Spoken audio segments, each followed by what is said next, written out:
And hello, Internet! Welcome to Land Beyond the Mists. I believe we are on session 11 tonight. I am excited to jump back in and get some playing. Since we're kind of in the evening here, I know it might get a little late. Let's just get into play as quick as possible. So I am going to just throw it over to our players and let them give some introductions, and we will get underway.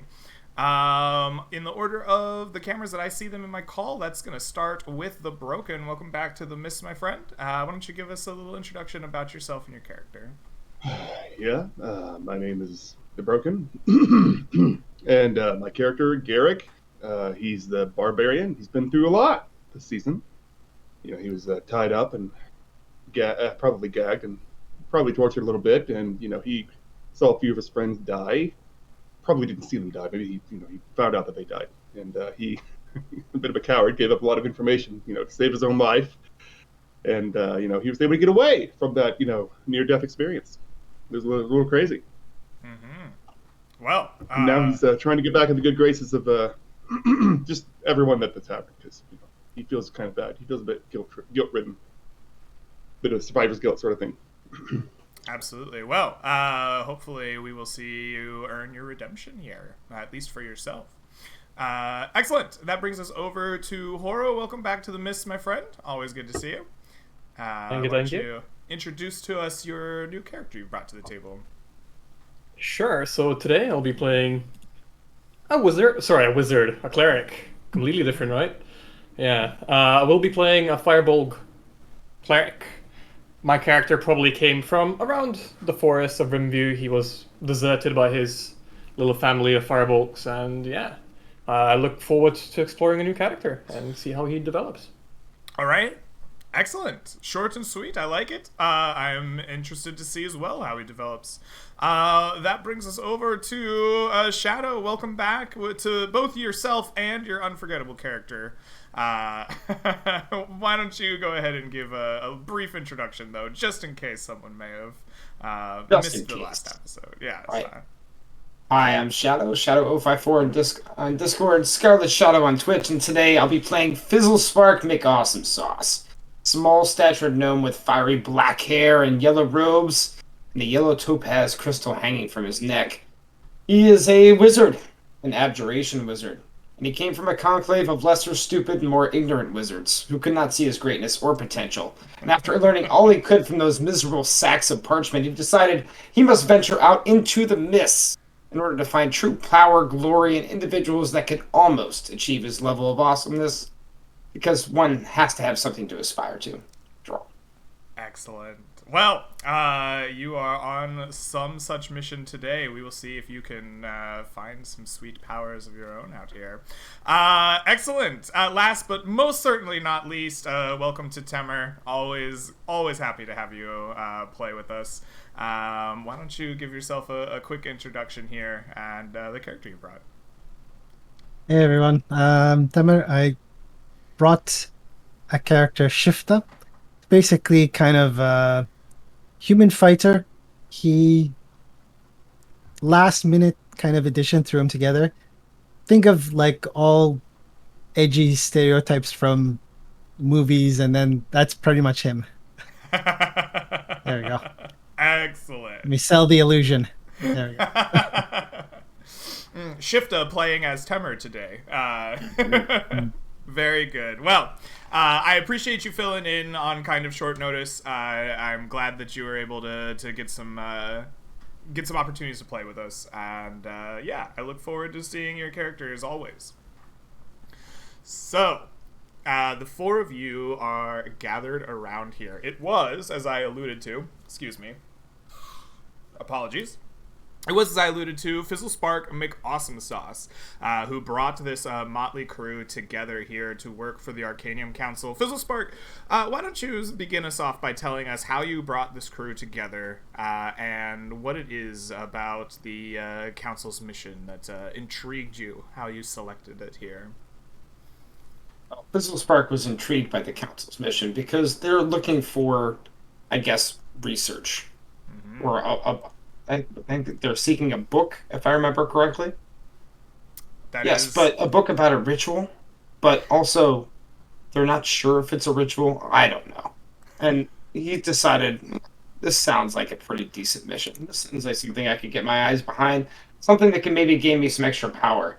And then he went about looking about finding minions to help him accomplish this. Well, judging from my last mission, I need somebody really big standing in front of me who can take all of the hits and arrows. So I went and found Garrick. I think he was down at the tavern, probably drunk at the time. Yep, thanks, Broken. I got the nod. I appreciate it. And decided to entice him with powers of glory and, I don't know, maybe some beer.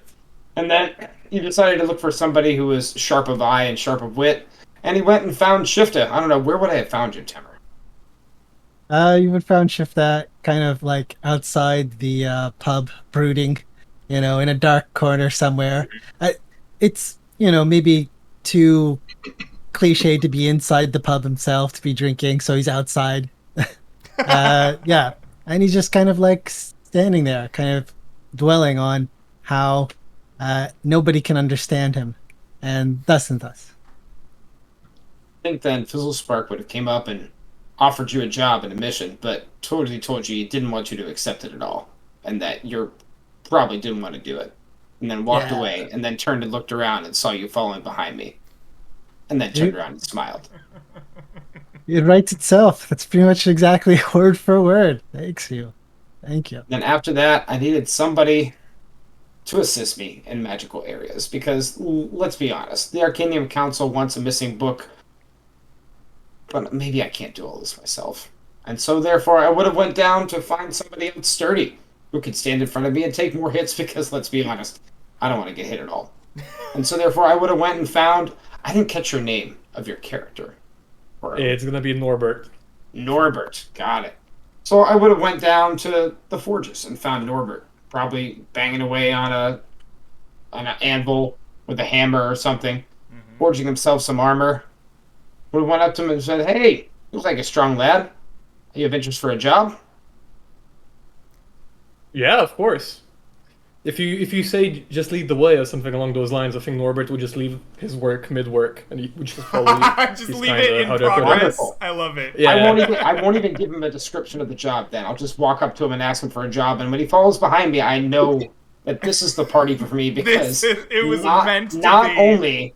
Not only are they all going to stand in front of me and take all the hits for me, but nobody is asking any questions whatsoever. I can manipulate the shit out of these guys. And then I just imagine Shadow walking up to me and being like, "I got a job for you," and I'm like, "Oh, okay, let's go." And that's it. Yeah, that's it. This is the crew I'm looking for, Greg. Beautiful. With the crew assembled then, you may not even inform them of the job at hand, but you get your minions, as you called them, ready to go, and a part of this mission is that the Arcanium Council is looking for you to retrieve an ancient book from an old library, and they have claimed that all travel will be taken care of by the council. The message on the board requests that you see the Arcanium Council itself before heading off. So, you have a choice to make your way to the Arcanium Council at once, or if you have things that you would like to prepare or take care of before making your way there and learning more about the mission, you are free to do so here in town. What is the plan here, gang? Well, I think I'll immediately go stable Pickles, my trusty mule, because he won't be needed on this particular mission. I'll miss him, but I'll get by. I don't know if we necessarily need any supplies. The Arcanium Council is providing transportation, but I feel like we may need to get some information on this job, what this book is, where we're going to get it. So we probably want to go talk to Nyx Rose. Absolutely. And then maybe we'll go and do some more exploration or provisional gathering after that. Oh, absolutely, absolutely. You make your way to the Arcanium Council, the four of you, ready to pick the brains of the nice Nyx Rose that you see once again welcoming anyone walking in the doors of the large tower in the residential district. She stands barefoot as always, flowers in her hair, changing seemingly by the day. today they are kind of blue daffodils with like spots of black through them. And as she greets you all, you hold up the flyer, or you let her know that you are here for the job. And the kind of smile that is always omnipresent on her face kind of fades just a little bit. And the more serious side of Nyx Rose comes out. She says, "Ah, I see then. Well, the four of you will then need to report upstairs. I will make sure to grab you a key. You'll be working with Enchantress Solasta and Transmutationist Gerald on this project. They have requested this themselves and are quite secretive about the nature of their research. I have only a few bare essentials of knowledge myself about it." Would you share those bare essentials with us, sweet lady? Yes. It seems that they have come across a key to an old and ancient library around these parts. They won't tell me where it is, and they are quite secretive of their research into it. They think that it holds a book of some great value tucked away amongst its many archives. They would like to not add it to our council's library and instead use it as some sort of fuel for their own research. A little greedy, if you ask me. You know, not giving it to me and the library, but it is their research for the moment. We can always take it up at the council's next meeting if need be. Well, I mean, how badly do you want this book? Oh, well, I don't know yet myself, but rare book?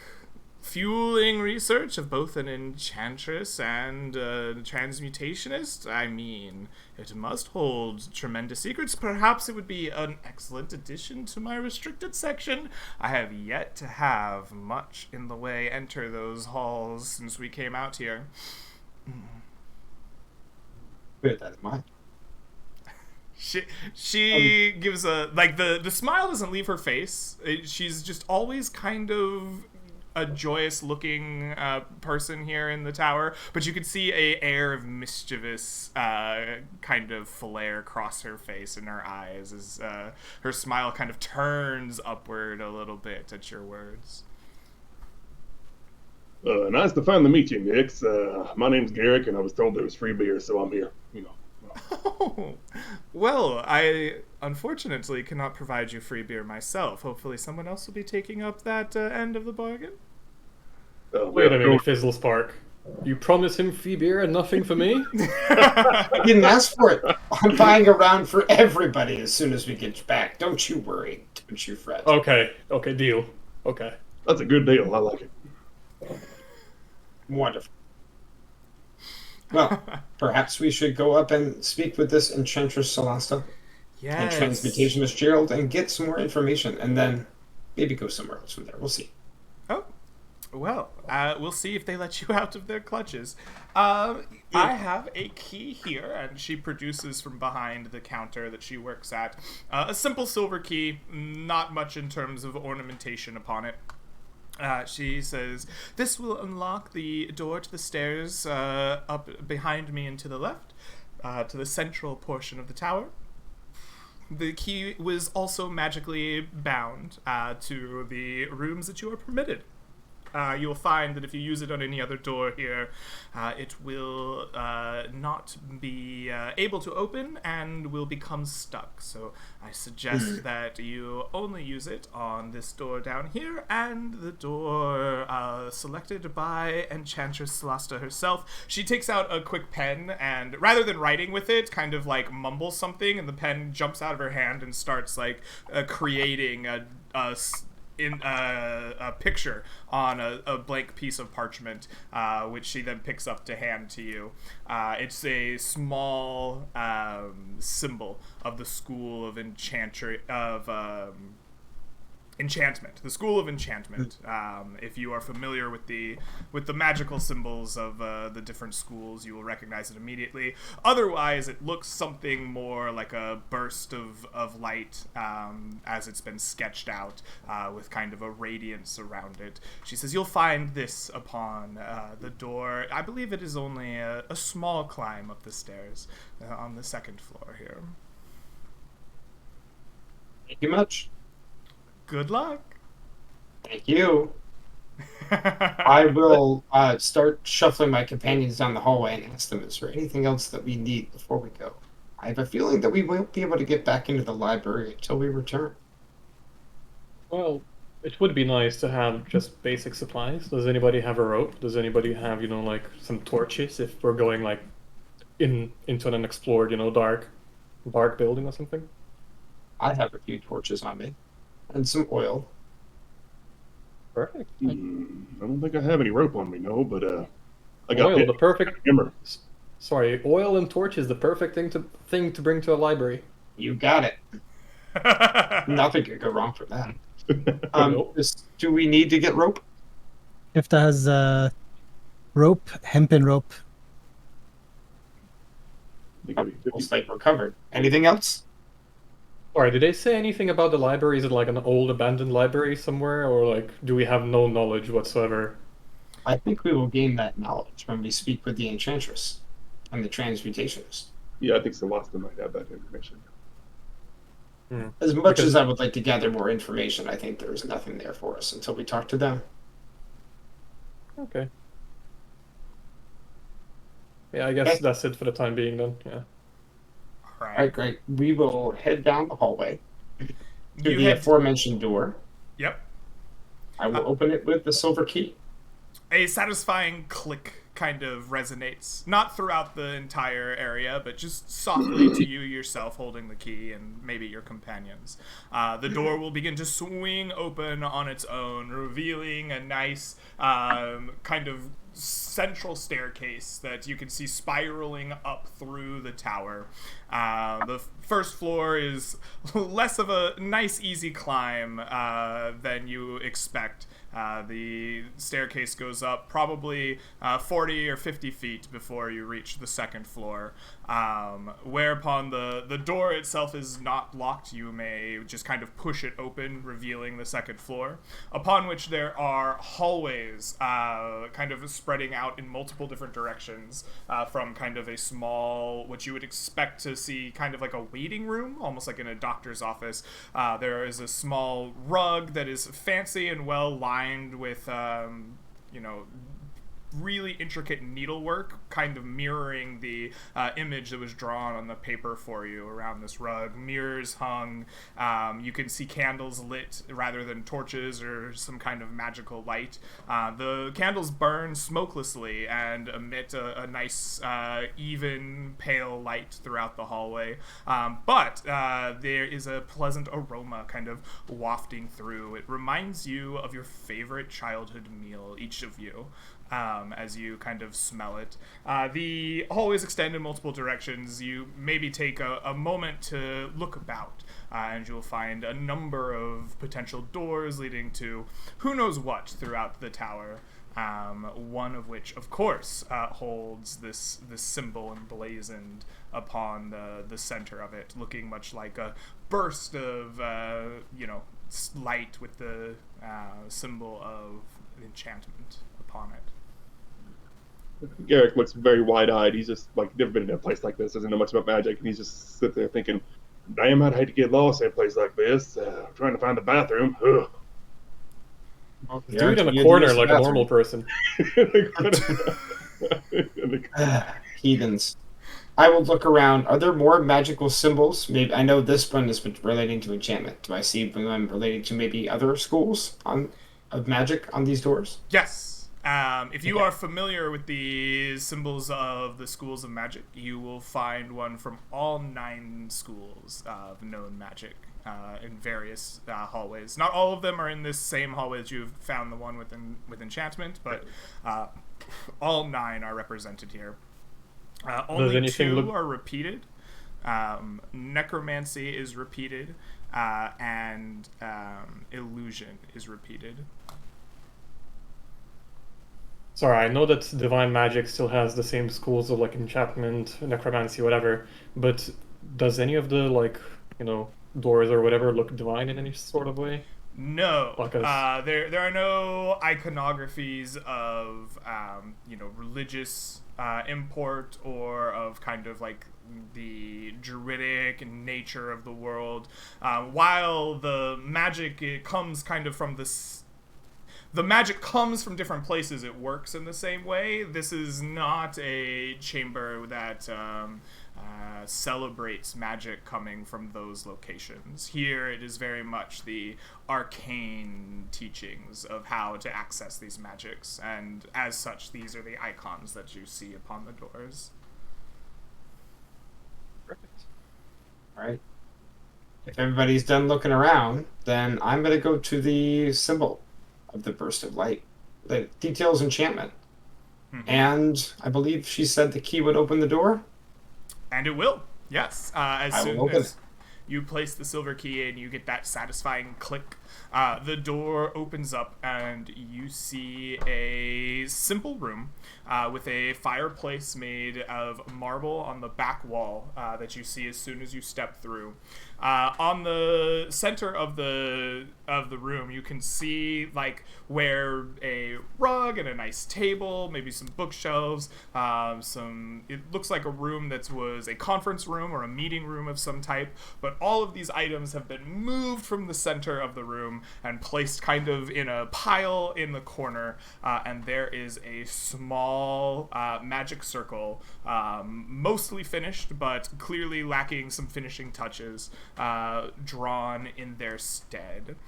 As the four of you step into this room, the fireplace kind of comes alive, blazes up, making the room a little bit warmer, but not unpleasantly so, just a nice, cozy temperature. And stepping through the flames of the fireplace are two figures to greet you. One, a half-elf woman with long, flowing green hair, as green as like a new spring, like sapling, budding its leaves. Their elven features are very narrow and thin, and very angular.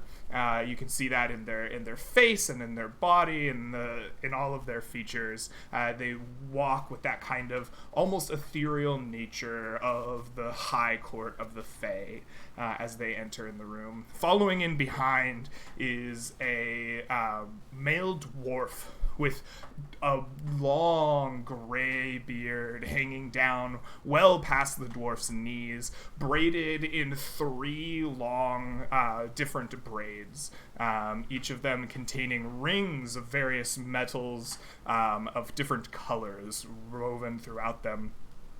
He is dressed in a big, long, flowing kind of cloak that is heavy, almost like a winter's cloak. And it obscures much of the like features of his body other than his big dwarven face and his long beard. As they step forward, the high elven woman looks to the four of you and gives you kind of a formal bow in greeting, smiles a little bit, looking each of you in the eye, and says, "Welcome. I'm so glad that you have taken up our job opportunity here. I suppose that you have plenty of questions, seeing as you are now in our service." And she kind of wiggles her fingers and the door behind you close. She looks to each of you, says, "You are free to ask away. We only ask that the nature of what you find is kept between us, as, research into the arcane is tended to be stolen from time to time. Not that I don't trust those in the council, but, magics of old and new findings are fairly rare, and people will obviously try to get their hands on it themselves. Greetings. Fizzle Spark will place both arms out to the side, and then full bow down, forehead all the way to the floor, all like 3 feet of them. Come back up, both monocles still on each eye, neither one falls down. Like he's practiced this dozens Impressive. upon dozens of times. Yeah. Say, I see that you are asking us to retrieve a book. Yes. And I can see something on the ground here that looks like you're going to send us somewhere. I ask of you, first of all, that was a neat trick, by the way, with the fire. Super impressive.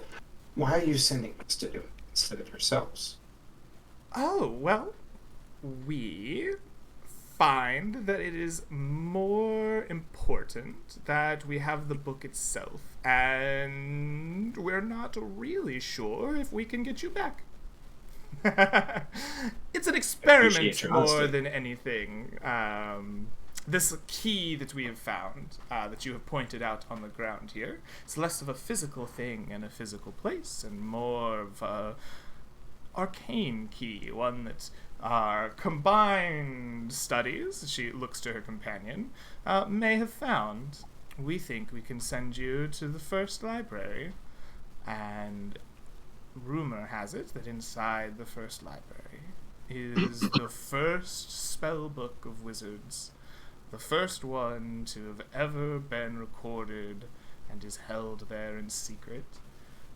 Who knows what kind of old spells may be in it? Who knows what kind of magic could be found inside of it? But, more importantly, this is a bit of an experiment to see if we can send somebody into the library and bring them back.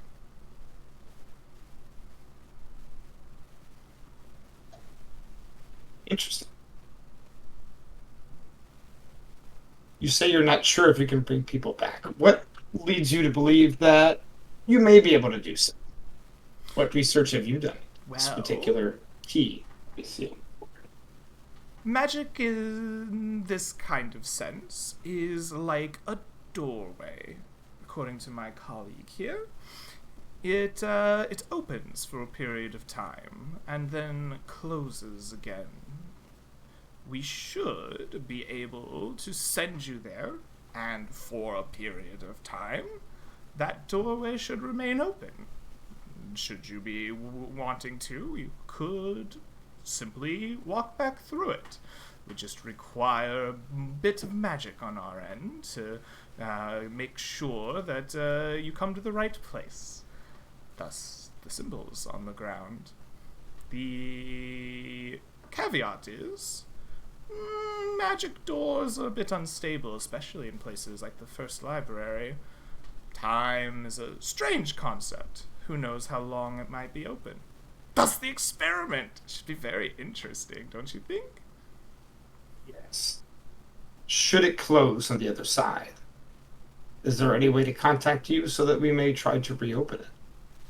Oh, yes, I suppose. You could send us a sending. I'm afraid I am not skilled enough to be able to do that at the moment. Oh, well. Do you have a way for us to contact you? I suppose we could give you a pearl of sending. We have plenty of those on hand here at the Council's Tower. Would be a shame to lose it to the Great Library, though, should it close on you and we can't retrieve you. But the risk and the reward. This is an experiment after all. That is true. That is true. I like your cut of your jib. Shadow, roll me your relationship, your, what are we calling it here? My brain has fallen out. Your reputation. Your reputation, thank you, with the guild here, and I will give you an additional +1 for your solid argument. Your reputation is going to be divided by 10 to get your, I have 10 rep with the council, so you'll take +1 from your rep, and you'll take +1 2. from what I'm granting you. That's an 8. She thinks for a moment, is clearly swayed a bit by your words, and then she looks to her companion, and the large bearded dwarf shakes his head. As he shakes his head, the like stones in his multiple braids of his beard like clink together, and she, it looks like we won't be able to give you one of those. Not even on loan, huh? Well, it would be amazing to have the ability to talk to you in the library, but if we were to lose one in the library, that's paperwork and our funding for research might be impacted, and it's really just safer to throw you guys at it. I'm sure that you're clever enough to find a way to talk to us. Sorry, say, lady, these sending stones, are they consumable? Oh, no, but if you... Could you just not use one to contact us instead? Can we not send a message back with a spell? I believe that might be how the stones work. I don't even need No a risk stone. to you. Greg Perfect. doesn't remember how sending works. It does... I think you can reply, right? It does reply, yes. So could Hammer knows how it works. you send a sending to Fizzlespark and like once a day or once 2 days, just in Let me case? look at sending real quick and make sure I'm not getting fooled here. But I think you might be right, actually. Send a short message. Creature hears the message, recognizes you, can answer in a like manner. That is how it works. The researchers are like a little bit taken back by your suggestion, realizing and remembering exactly how this spell that they clearly don't use themselves very often works, and go, oh, well, we have no need for this at all. What time would you like to be contacted via sending? You're going to leave the portal open. Oh, yes, of course. So maybe an hour after it closes. Done deal. If for some reason it closes, contact us an hour later. If we're ready, we'll tell you to open it back up. Yes, no problem at all. Oh, open and get back up won't be difficult. We'll need you present. Okay. It is bound to the. This is why my key is incomplete. It is bound to those that are going to be stepping through it. What kind of protections might the first library have? Obviously, if it's the I first don't library. know. Isn't that wonderful? Oh, yes, it is. Yeah. Surely. Stories you know of the of first library claim that it has every tome that ever was written, will be written, or could be written. So who knows what kind of protections it may have. I would be prepared for quite literally anything that the imagination could offer.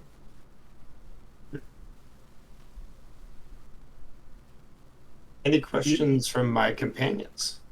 You hear that, Garrick? There might be beer monsters in there. Oh, get myself We're a gonna nice have to drink one. them to kill them. Yeah. Hopefully they have one of those cooking books so I can learn how to cook the beer myself, you know. It does eat away at my money all the time.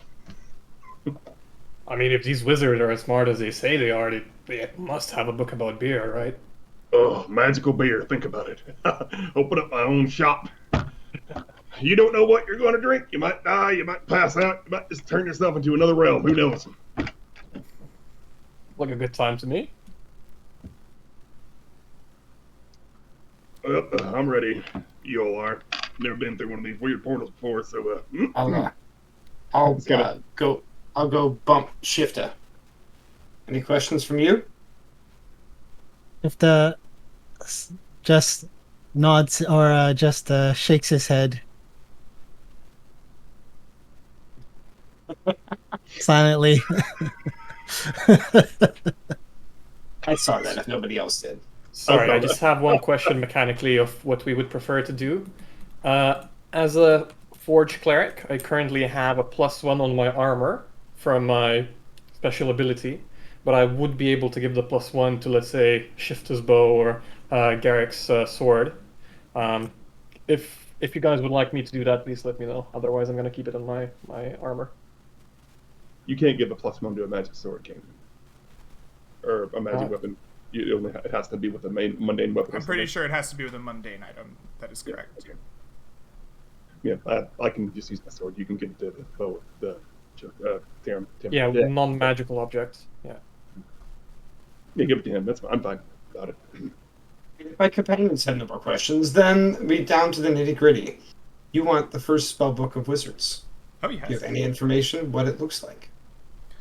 We're Well- going to a library. There's going to be a lot of books. Legend has it that it is a tome bound in leather, dyed a brilliant white, and as thick as any book that the person finding it will ever see, thick enough to stand upon.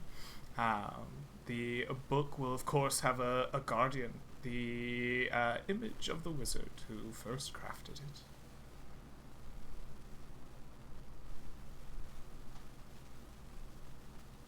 Okay. Things might be in this library that you have interested in while we're there, of course. Oh, my. Use your imagination. Who knows? The book that would be, I think, the greatest boon for our research would be the first spell book, of course. But, should you find anything else, by all means, put it in your pack. Use your imagination and let us know.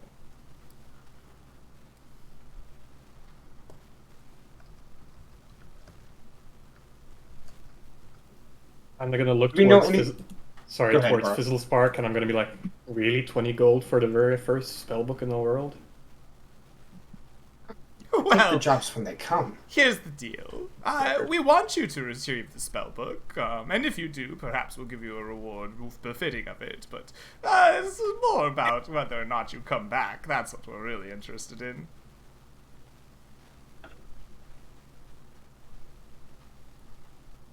Everybody's got to do something. Plus, I mean, do you really want to live forever, Norbert? What's the fun in that if you don't take a challenge? You see, I don't know how long you people live, but my race of people, we live up to 700 years old or so. Imagine how much grog I can drink in that time, how much fun I can have, how much music I can make. That just sounds beautiful. Excuse me, Sir Dwarf, what was your name? We didn't quite get it. Oh, you'll have to pardon him. He doesn't speak. This is the first transmuter of the tower. Do you Nice know to his meet you. name? And can share it with us. Yes. Let me consult my notes. I believe it was Gabriel. Gerald, I thought. Let me. Yes, Gerald. Gerald. Another thought. The wizard who crafted this first spellbook. Do we know what his speciality was? I'm assuming it's either enchantment or transmutation, as you two of you are the ones who are most interested in this. Every school claims them.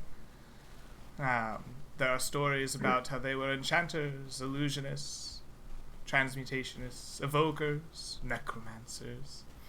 If you listen to the right person, they'll spin you a yarn about the first wizard always coming from their school. I think the truth of the matter is, we don't know much about it. Honestly, it could be a complete and utter rumor that this book is there.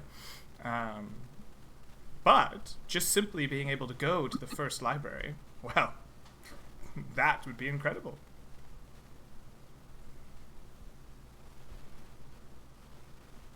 I think I have what I need. Brilliant. First transmuter, would you do the honors for us? The first transmuter kind of, from beneath his heavy robe, takes out like a wooden staff, gnarled and twisted oak, comes down to a fine point. He steps to the front of the circle, looks to the four of you, and gruffly kind of like shakes his hand as if beckoning you to step into the circle itself.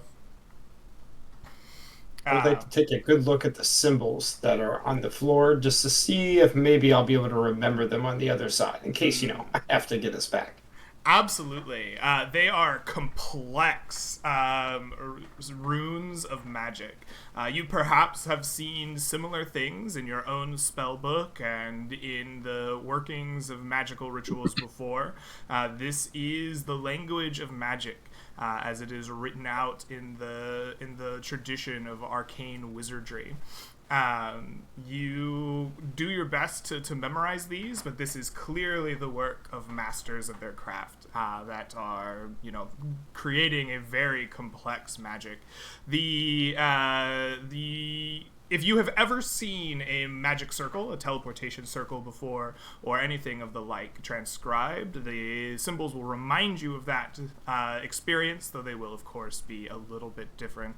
There seems to be 4 broken points in it, where there are blanks, and the kind of first transmuter, Gerald, is sitting right next to where these breaks are, ready as if to inscribe things into them. You want to memorize this circle as best you can. You do so here and now. If you need to, we will have a roll on your intelligence to see how well you can memorize these.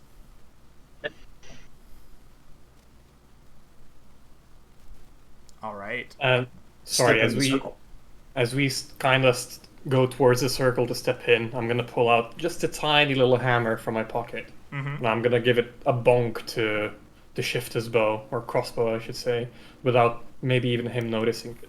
And the bow just simply transforms into like a completely new, finer looking, more like details, maybe a little bit of how do you call it, engravings on the bow. And it's gonna transform into a +1 crossbow.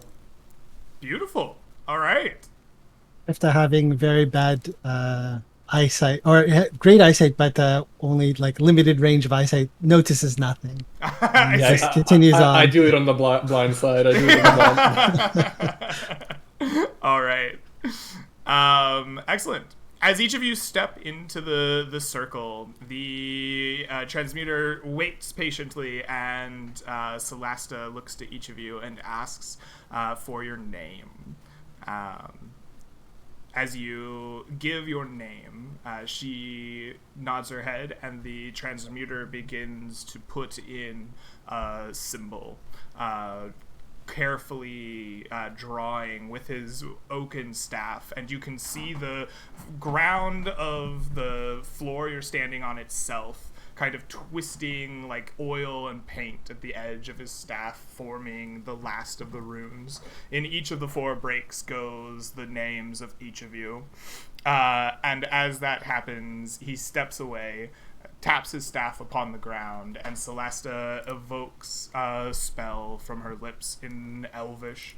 The circle lights up, and through the fireplace that you are looking at, the flames part in front of your eyes like a tunnel around you, and instead of seeing the back of the fireplace, you see this tunnel extending into space, and rather than having you step through the tunnel actually comes to the 4 of you, enveloping you. You see fire on all sides surrounding you, eventually giving way to space, and you find yourselves walking out in a completely different place entirely. It will look something like this map as soon as I can figure out how to pull it up. It will look something like this. A great and grand library stretches out in front of the 4 of you. Your back is to a great fireplace, taller by far than you yourself. The flames lap up high into the air around you. You can see a broom floating through the kind of space around you, sweeping away at the floor as you go.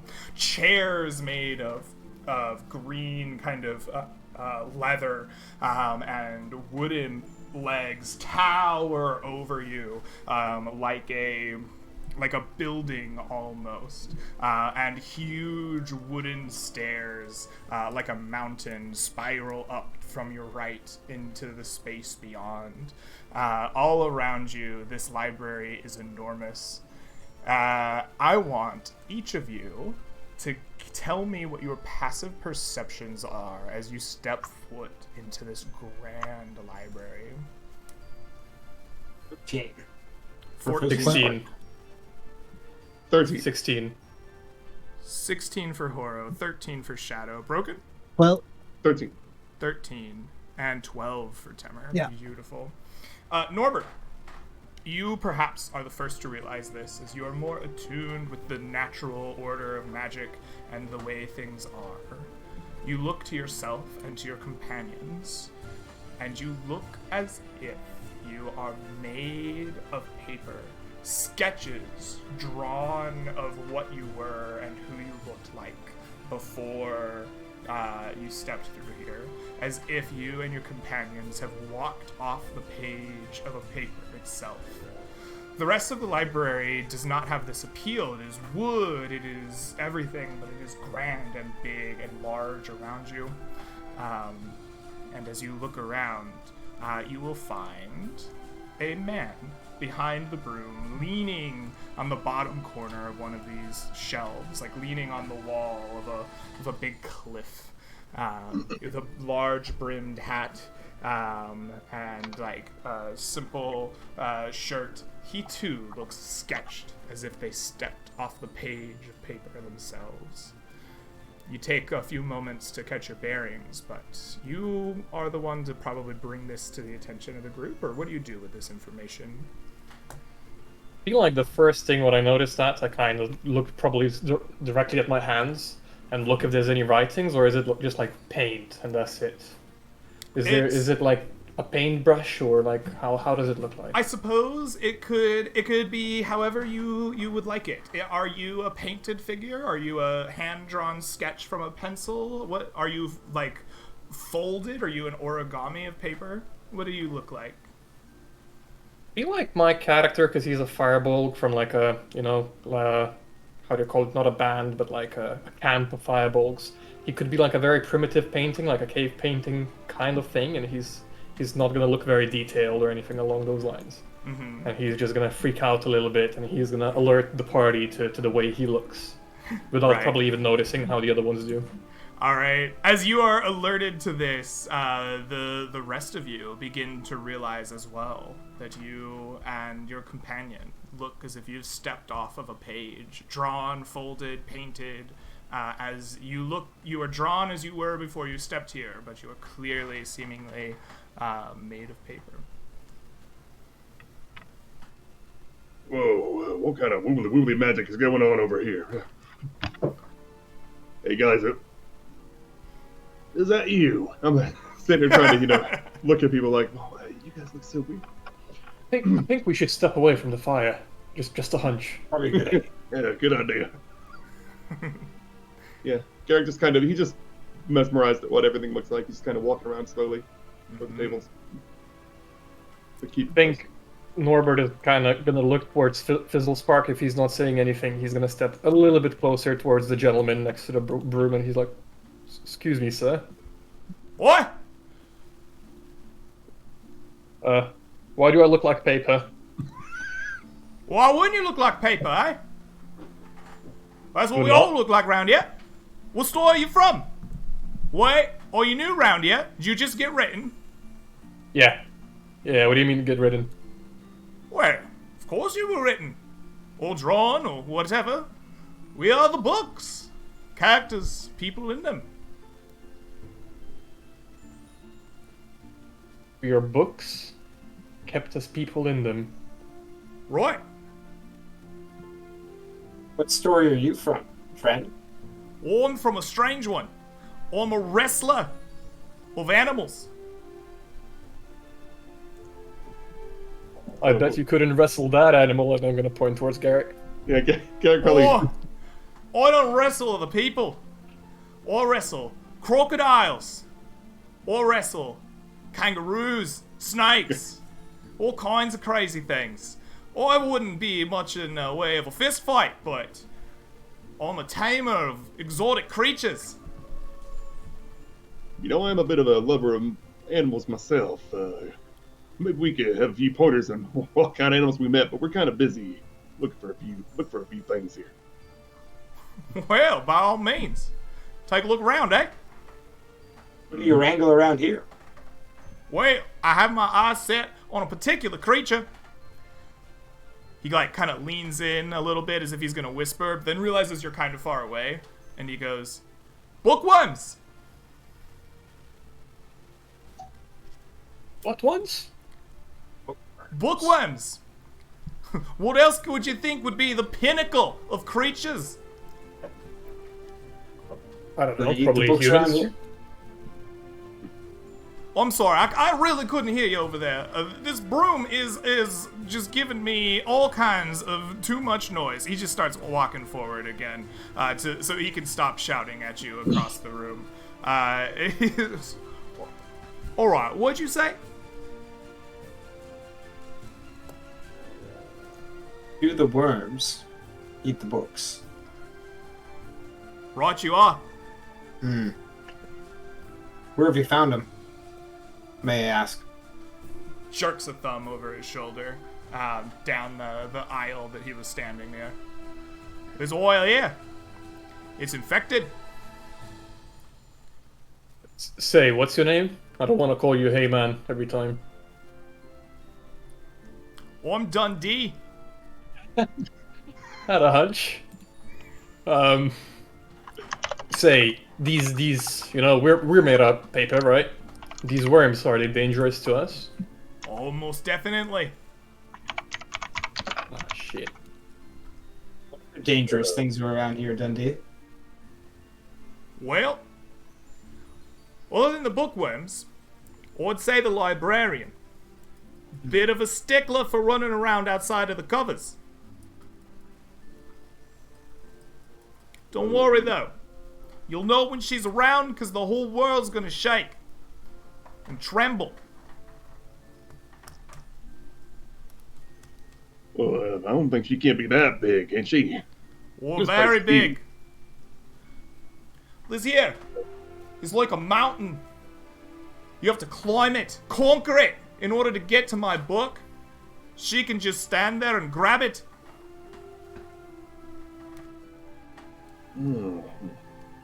Speaking of books, we were looking for something like that. You ever see a brilliant white colored book with a bit of a leather? White mountain book? leather? Yeah. No. No. Be tall enough that you can stand on it. Yeah, something That like guy can stand on it. I point to the furball. I can stand on all these. Well, I can stand on most of them. Yeah, but it's big enough to be a podium, if that makes sense. No, can't say I have. You normally stay here on the bottom floor? It's a pain to climb the stairs. Say, how big do these worms get? Sorry, they're very interesting. Quite large. I'd say at least as long and thick as a book. Okay, quite big, ain't it? Boy, quite big. When you wrangle them, what tends to work the best? My arms. I thought so. But if someone isn't as cool and as strong as you, Dundee, what can they do when they encounter a worm and they're made out of paper? Run? Fair enough. I think that's what most folks do. Yeah, you suppose our weapons be strong enough to attack these bookworms you're talking about? Well, that's what I was hoping you'd ask. Well, I got a plan. Alright, mates. You climb up the shelf here, and I'm gonna do some hiding. Get underneath the shelf. You lure out the worm, get his attention, When you do, I'm gonna spring on it, grapple it, give it a little of the old business down under. When I got it nice and caught, you jump on it with your weapons. We'll hack it to pieces. We will be the first to conquer a bookworm. I have a slightly better idea if you want to listen to me. What better idea could there be? You know the big book we're looking for, right? It's so big. Do you think Right. there could be a bookworm the size of the book? Can you imagine the honor? Can you imagine the challenge of conquering a Well. beast like that? If it was infested with a worm, I'd say your book isn't really worth very much. But it would be fair. quite a beast. Definitely a white whale. Yeah. Would you like to join us on our adventure to find the book? Just in case there's a big worm in there. I'll tell you what. You mates, help me take down this worm. Or I'll help you find your book. I will hold my hand out. Seems we have an accord. Excellent. Get to climbing. I'm gonna go hide. And he just like runs underneath the bookshelf here. Just takes off. Oh, that's the wrong. He just oh, I'm not on my GM screen. That's why that was weird.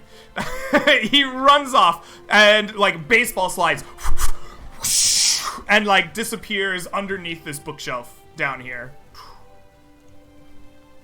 You know, you guys, he said that we'd be the first ones to take over a bookworm, but who else tried to take one of these things on? Can we even? I mean, we're Piper. I look like a finger painting I made back in kindergarten. You think these things are gonna look like us, or are they gonna be, you know, I'll real? walk over and pat you on the thigh, because I'm sure that's about where I come up to. They're like, don't worry, big fella. You'll be just fine. He's got a plan. I'm All to right. conquer the worm. Alright, can, Right, can, and then- can I do a little experiment? Sure. By all means. The fireplace is still behind us. There is fire there, right? Yes. Crackling I would- and like roaring. The fireplace is much larger than you, right? It towers above you, and the fire inside of it rolls. Like it's as hot and as big as anything you've probably ever experienced in your life to this point. Because I'm made out of paper, I just want to see if I'm vulnerable to fire, if that makes sense. I'm gonna start getting my hand closer and closer just to see if I start like singeing a little bit or not. Or it just feels like I'm still made out of flesh and I just look like I'm made of paper. Very interesting. As you do this experiment, give me an insight check here, and I'm gonna give you advantage. Would you also allow me to cast guidance on myself as I'm doing this tiny Yes, little most experiment? definitely. So, guidance gives me an extra That's a D4. Yeah. And you said insight, right? Yes. With advantage. Yeah. Roll 20 is being very slow. I've rolled it like 5 times Yeah. and it's not really rolling. Oh no! Is Roll20 being a jerk today? I need to refresh my page. Sorry, just 1 second. I clicked it like Sure. 25 times. I mean, your cantrip came through nice and easy. Mm. While there he's we go. doing this, Greg, I'm gonna Yes. yell out to Dundee. Be like, Dundee, sit tight. We're gonna prepare. Right. Then I'm gonna come over to this spot right over here, and Uh-huh. in I believe a 20 by 20 area, right around like here-ish, I'm going to start spending 10 minutes to ritually cast a spell. I would like So- to cast Alarm. I want to point out that your spell will not quite be that big here in the library. I'm absolutely not worried about how big it is. Sure. I want it to guard like this area right here. That's fine. All right. Yeah. Really, I'm casting it, Greg, because it will activate my arcane word. Ah, beautiful. Okay, so this is what a 20 by 20 square will be inside of the library. And Wonderful. you cast your alarm in here and activate your arcane word. Absolutely. I will allow my 4 companions plus Dundee to move through this without setting the alarm off. All right, brilliant. That you do. Excellent. So, Norbert, you make your way closer to the fire, holding out your hand, and you realize that you are indeed vulnerable to the fire. I don't think you like singe or smoke or catch on fire, but you like over the course of your investigation, you are quite convinced that if you were to like get hit by this flame, or if a flame were to get you, you and your companions would be vulnerable to this flame. That is highly unfortunate. I will relay this information, and yeah, I'll say stay away from fires and torches if possible. Are these like torches next to the bookshelves, or are these like lights? What are these? These are Oh, I am drawing still. Hold on. Apologies. Oh God. There we go. These here are candles. They are the candles are at least as tall as you are, and they are settled in kind of like a brass holder that has been bolted or screwed into the end of this bookshelf high above you. They seem very similar to the candles you saw in the tower before you went into the door to meet with the enchantress and the transmuter. They burn a single flame smokelessly and grant a nice pale light in the area that's even and doesn't flicker. Perfect, thank you. So I'm gonna relay the information that like please stay away from the candles and stuff like that. It could be very dangerous if you get knocked into one. This place is getting weirder and weirder. I'm gonna pull out my shield and my regent sword. Does my regent sword look any different since it's a magical sword, or does the shield look different than the mundane shield that I have? No, it's still, it has all the characteristics of the sword from the other world, but it looks like you're holding like a drawing or a painting of it in your hand. Okay. Yeah. All right, big man, give me a boost up under this here shelf. Oh yeah. I would like to take place there. You'll notice that Fizzle Spark absolutely looks like a cartoon character. That's how he comes across. Can me and Garrick just pick you up by hands and feet and just do like a 1, 2, and just toss you on top of the bookshelf? Grab the beard.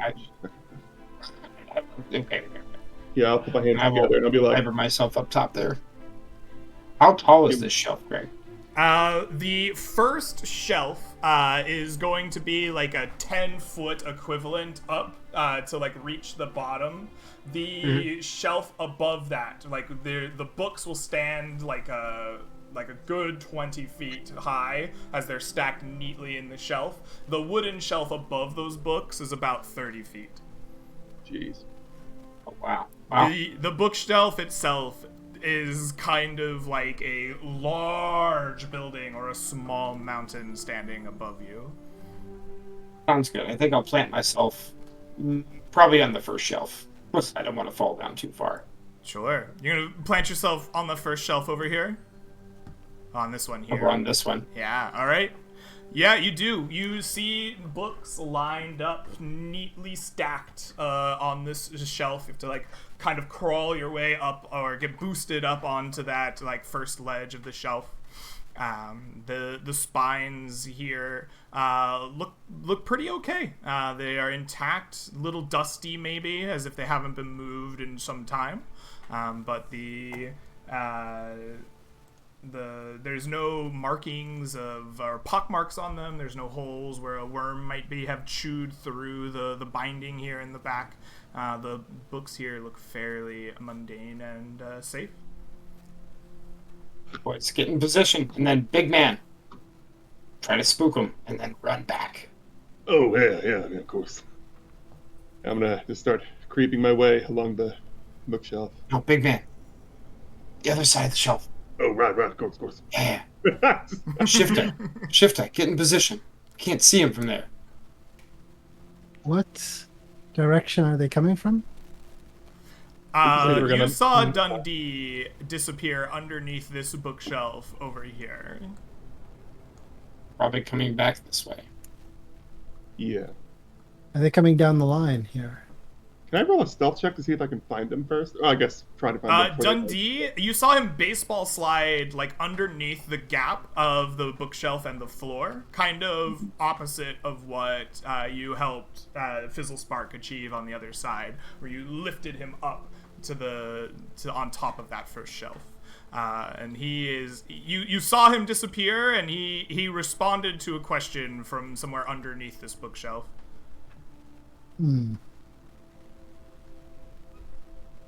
I shall Norbert, right here. get up a little closer if you could, in case they come charging down and there's a bunch of them. Okay. Oi, Dundee. Which bookcase had the worms? Well, it's either this one or the one next to it. But honestly, I think it's possible once you see a worm in a shelf, they could all have them. Shit. Yep. Well, here goes nothing. All right. So- If these worms are really that big, can we hear them munching on books, or like is it just the crackling of the candle? Give me a perception check. Sure.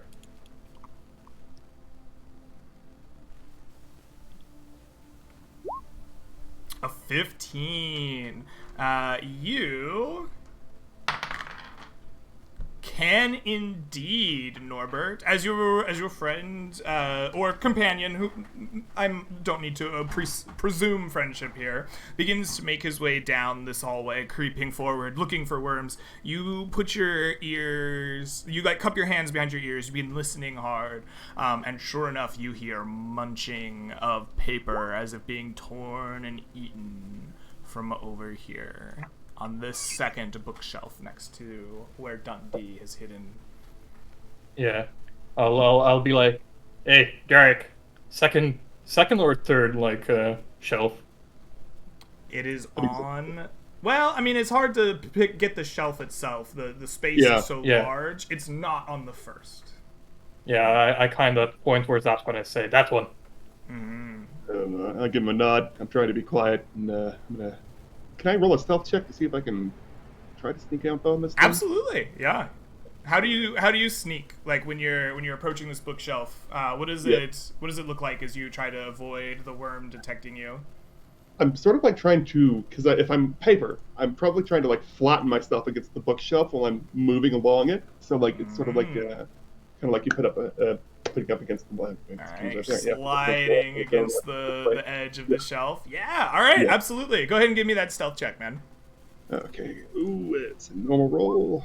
Okay, well. Oh, no. You sliding along the edge of the shelf, doing your best to avoid detection as you approach. As you get to the edge of the shelf, about right where you are, there's like a loose thread on one of the books that you snag the regent sword upon. You're like, oh, dang it! You try to pull the sword out, and it like shifts the book and rattles it. And as that book rattles and shifts, you hear a sound.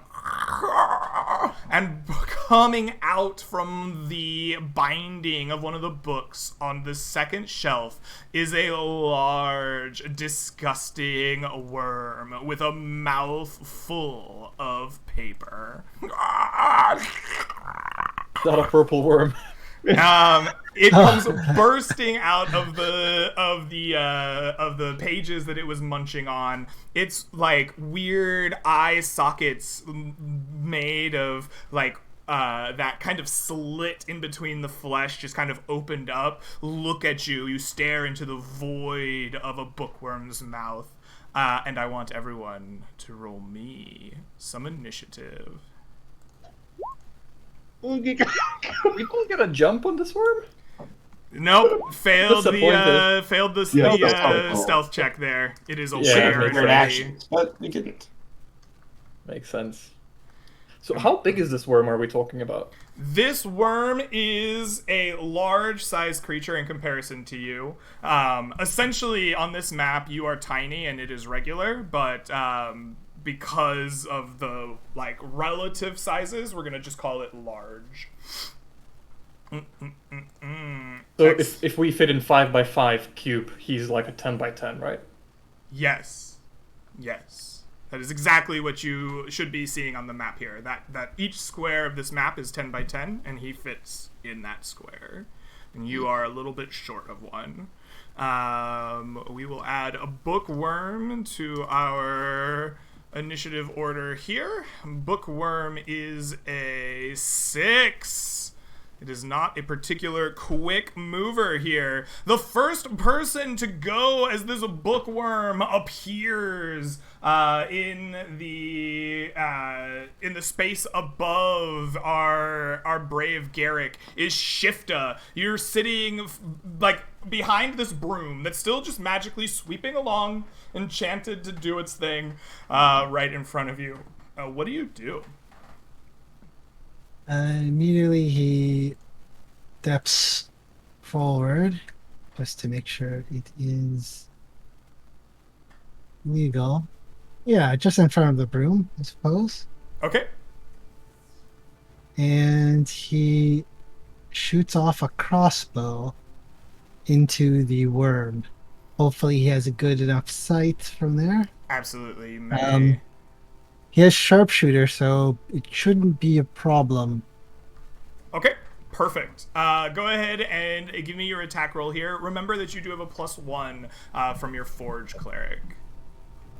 Yeah, also fighting style archery +2 on that. Beautiful.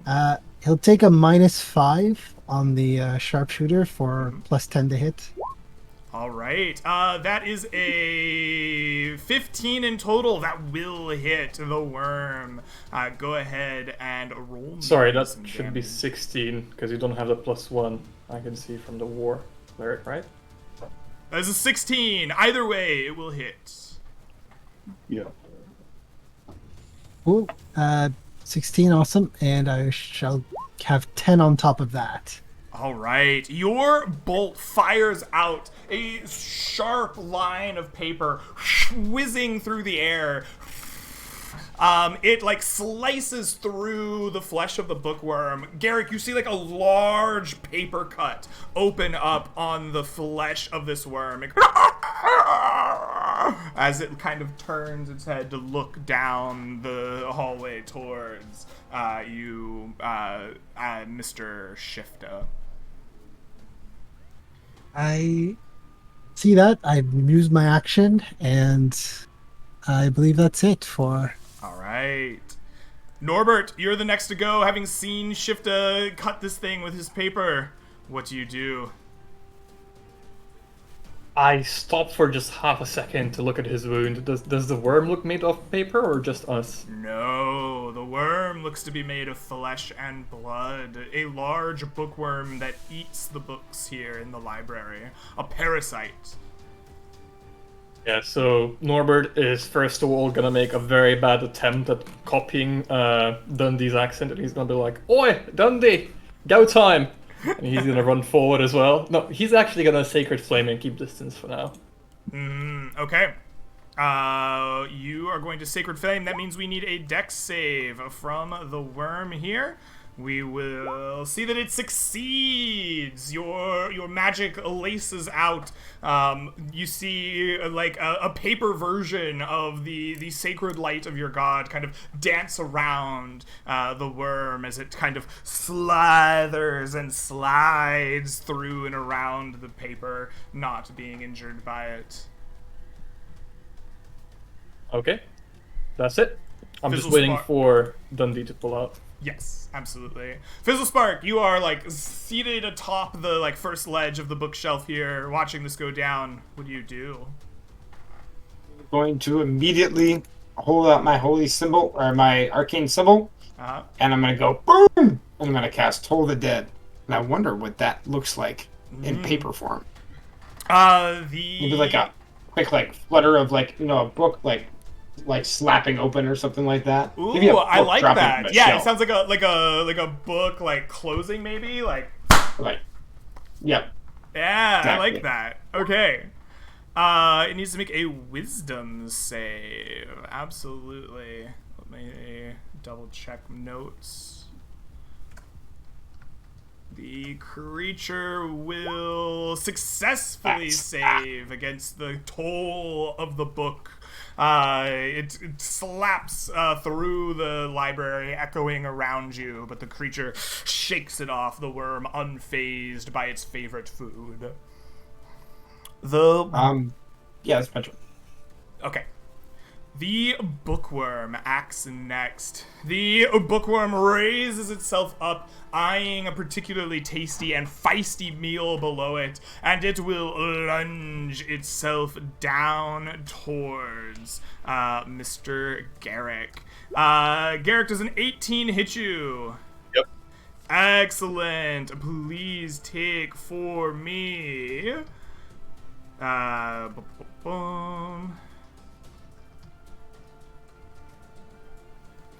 Please take from me 5 points of piercing damage as you feel sharp teeth ripping into your body and pulling away a little bit of your papery self with it. Excellent. The bookworm will then slide its way down, whoosh, off of the bookshelf, flopping onto the ground before raising itself back up so that it can get at the rest of you as it does so. Garrick, you have been wounded by the fangs of this worm. What will you do? No, that hurt just a little bit. But I'm getting a little angry, so I'm going to rage. And I'm going to blast it with the Sword of the Regent. Excellent. Pop. That's 11.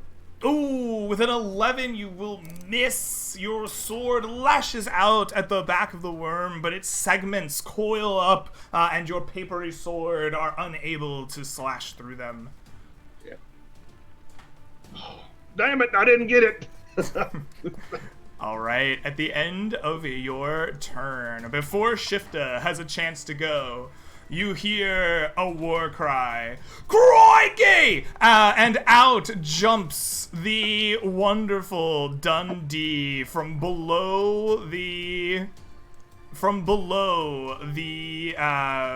bookshelf, and he lunges himself upon the creature, grabbing at it. He rolls on the ground, the creature flopping back and forth.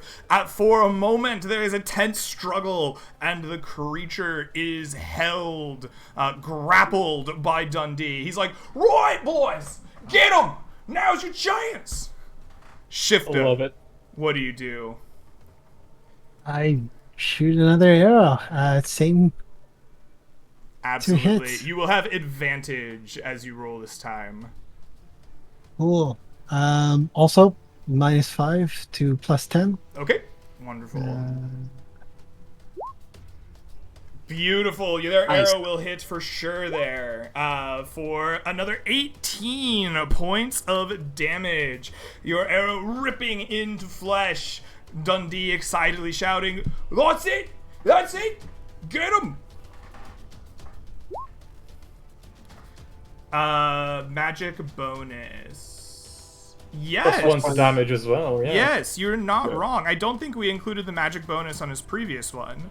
So that is a total of 20 and 19 for 39 points of damage. You see the creature is bloodied after your attack.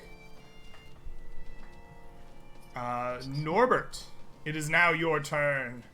Yes, I just have a quick question. When it's grappled, he cannot make dex saves, right? Or can he? He has speed 0, so he's not. He will fail dex saves. Well, we'll just Sacred Flame essentially for guaranteed damage. Okay, yeah, he is held fast by Dundee. Your sacred magics come arcing down in paper form, lashing into the flesh of the creature for 6 points of damage. Brilliant. All right, that will lead us to Fizzlespark McAwesome Sauce. What are you doing? I think the book slaps in home once again, Greg, as I try to toll the dead. All right, we will make a wisdom save for you. This time failing it and taking 3 points of damage. Brilliant. You can see like its head shake even more violently. A little bit of extra blood coming from the worm after your book tolls. And when that happens, I'm also going to put my hands on the shelf I'm standing on, dangle down 3 feet, and then drop to the ground and try to sneak back over here a little bit. All right. Looking to see if there are any more You're gonna worms get coming. in the square where the book or the sweep is happening. I like it. All right. Beautiful. The bookworm is being grappled. It will try to make an escape from said grapple.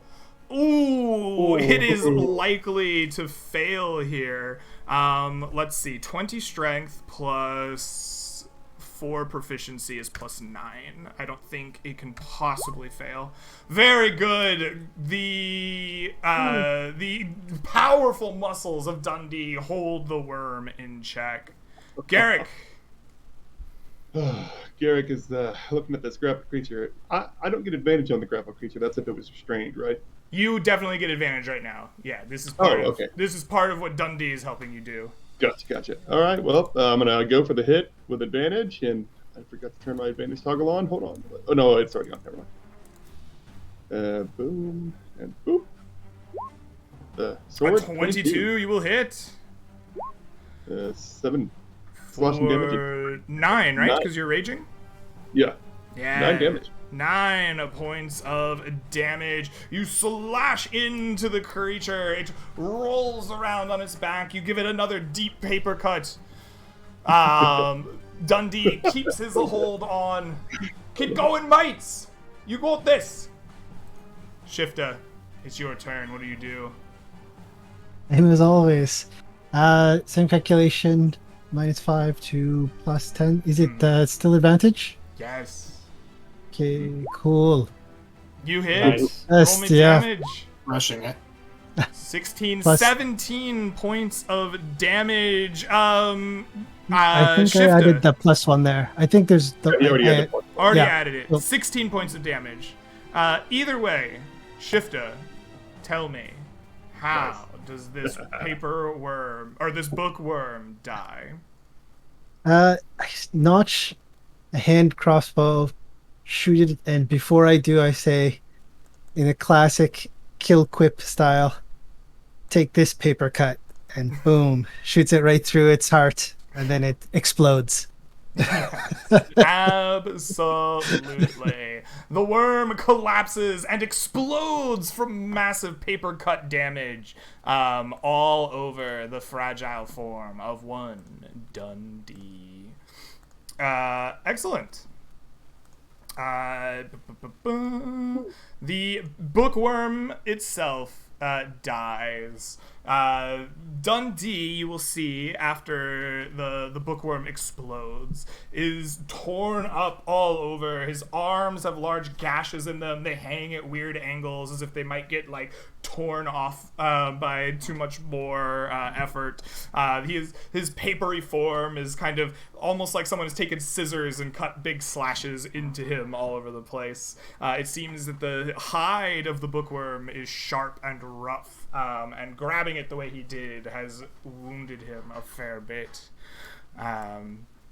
But a big smile is on his face, and he laughs and laughs and laughs.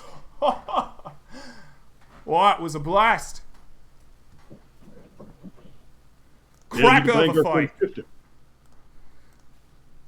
You got him good there. Man, that was a good eye on you, Shifter. I got one. Better use it. And he That blows point- like imaginary smoke off the hand crossbow, like like it's. As you blow the smoke off your +1 crossbow, Norbert is gonna look towards you and he's like, like it? You probably don't even notice that it's different. Not the only one there, Dundee. Like I said, once there's one of these worms, it's likely everything in the section's got them. But what we did here today, that's the stuff of legends, mate. That's the stuff you of think of- legends. He kind of looks at himself. He says, well, said I'd help you with your book. I'm a little caught up at the moment. Gonna have to go back to my own story. But I will honor our deal. I never seen this big white book of yours. But I've heard a few things.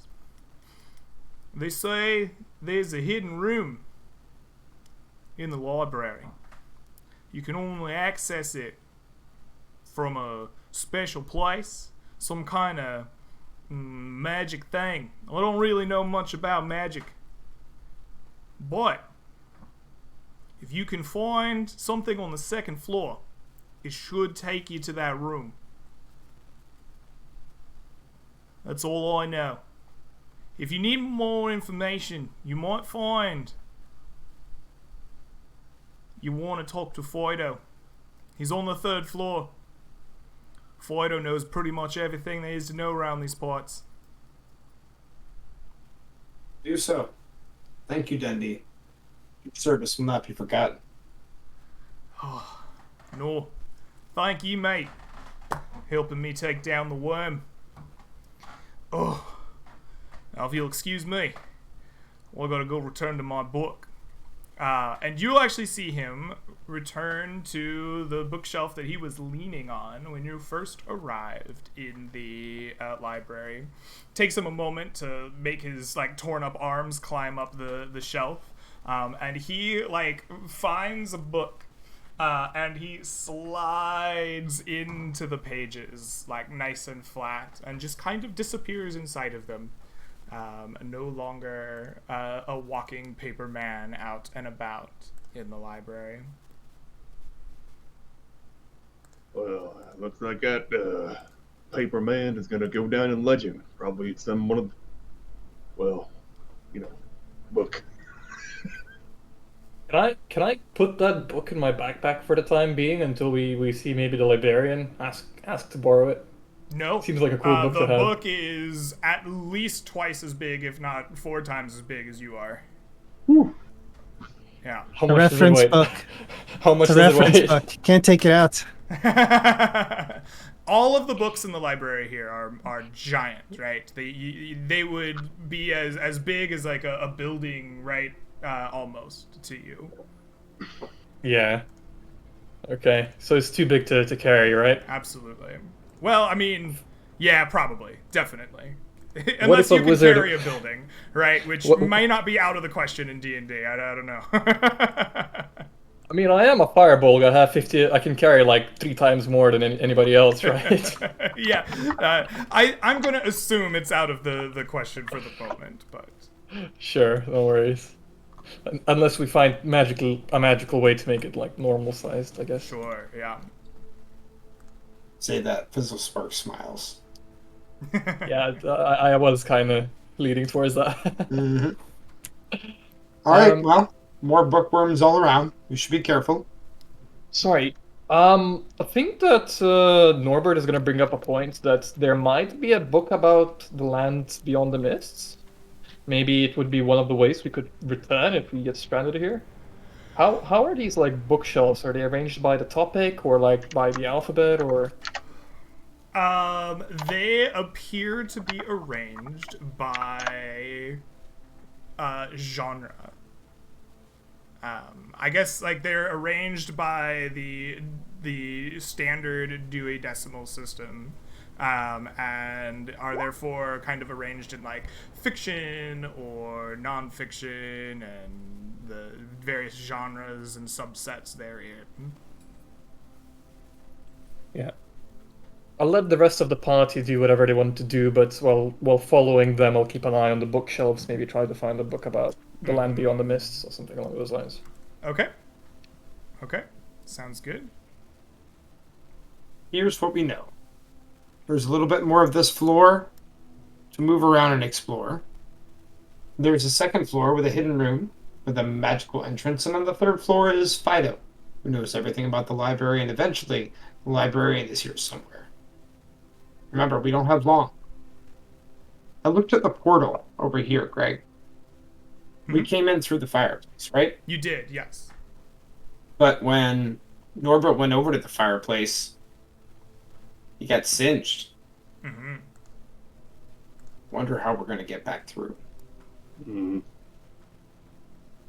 And then he walks down here and takes a look at whatever is on this table.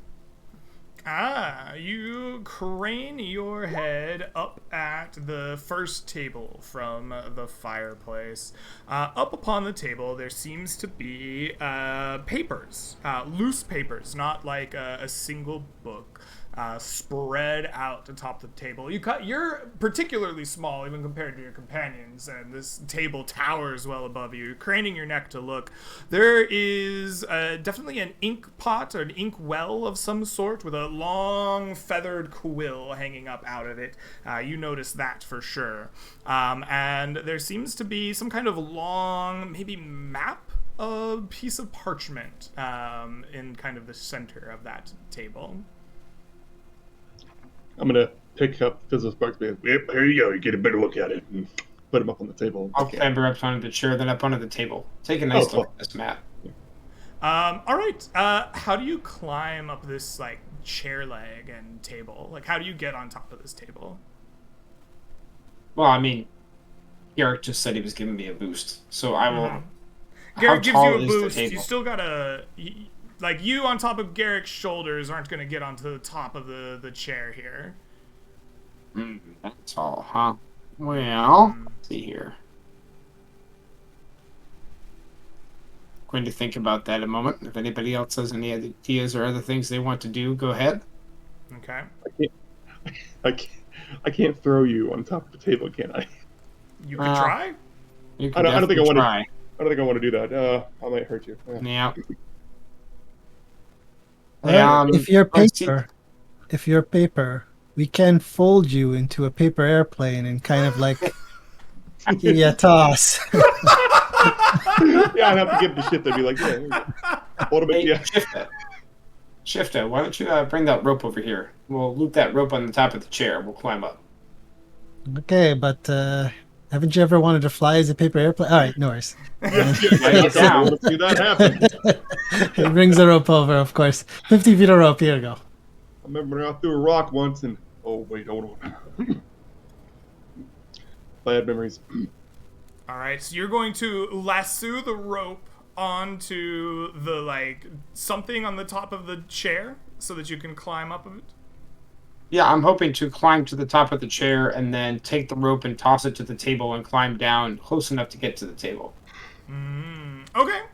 I feel like you're essentially just free climbing, and then using the rope to like help and assist in that at some point.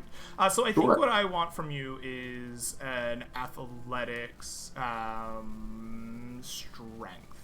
strength to climb the massive chair legs and table legs to get up there. Oh. I don't think I get up there. Yeah, Right? so you see Shadow like trying to wrap this rope around things, using it to pull him up, and what happens is he gets about some of the way up the like side of the chair leg, and as paper is wont to do when you pull across it, the rope tears, and Shadow goes falling back, landing gently on the ground next to all of you. Temer, your 50 foot of rope is now 2 lengths of 25 foot rope. No worries. I kind of coil it back. It seems we're in no danger of falling while we're in this, I suppose, form. Free climbing and falling shouldn't be a problem. Or taking any damage while doing it. Want to give it a try to get up there? Sure. I got Freeze some the- kittens. Sorry, can I make a quick suggestion? Hmm? We haven't actually. When Garrick, you were giving a boost to Shadow. Was he? Sorry, to Fizzle Spark. Did he feel like unusually light, like paper, or not really? I think he felt okay. relatively the same. Heavy. Right.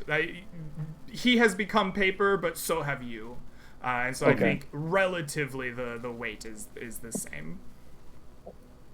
And worst case scenario, we could just make stairs from the books, right? Take a book, put it on the floor.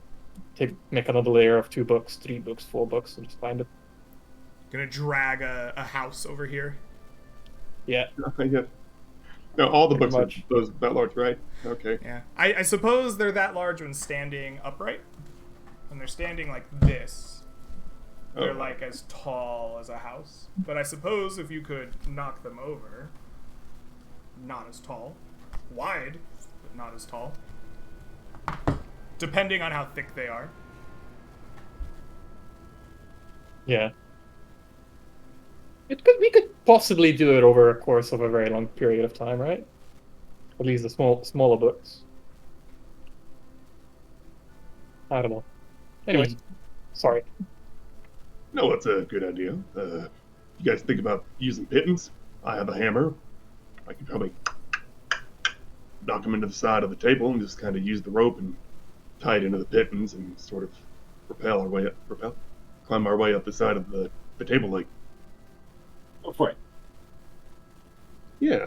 Can I do that, guys? Garrick, I want you to make an athletics strength check as you climb your way up this table. For using the Pitten strategy, I think I'll give you advantage. Oh, right. Yeah. Could I also give him guidance? Sorry, I forgot to ask when Shadow You was may. doing it. Yes. Yeah, I'll also give you a guidance, which is an extra D4 on that. Nice. Advantage. Submit. All right. Roll that d4 as well. Before might come in handy there. Oh, that's not supposed to be. 15. 15. But you manage to work your way up the top of this table leg. It's long work and tiring. But you thread one rope through some pittons or pythons. I've never known how to say that word. And you get up to the cushion of the chair, wiping a sweaty paper brow, looking out now over the library in front of you. It's a long way up. You climb up the back of the chair, putting in more pythons, using another length of rope to thread them, and you make your way up to the top of the table and can now stand upon it. Oh boy. Well, seems like I got up here. Fizzlespark, you wanted to get up? What are you looking for? What do you want me to find? Maybe I can just chuck these papers off the table. If you find anything interesting, toss it down. Or All carry it down. I just walk away from the edge of the table. I'm looking at the sorted. Yeah, there is a book that is open. It seems to be in the process of being written. As you look at it, it appears to be a ledger of some sort. It is dictating the availability of the various books in the library. There is an open inkwell with a feathered quill that stands high above you as you look at it. And it seems that there are columns in this book here, some of which have been freshly marked as out. On it is a large map of a region known as the Mount of Spears. All right, I'll probably keep that in mind. You look at the landmarks upon it, and they don't immediately remind you of anywhere that you have been yourself. As you kind of walk across this map, it's essentially like a car length of map. As you walk across it, it's very wide as well, and there's just a good measure of stuff. Most of it is mountains. There's a large lake nearby. There is also a series of papers next to the ledger. They all seem to have runic inscriptions upon them, as if of a magic make. Can I try and push this off the table and just warn the guys like, hey, it's coming off? What do you Watch want to the- push off the table? The runic scriptures. Yep, I think the map, papers will flutter off the table in an instant. You give them one good heavy shove, and a ton of papers, maybe 30 of them or so, come flapping down onto the ground below.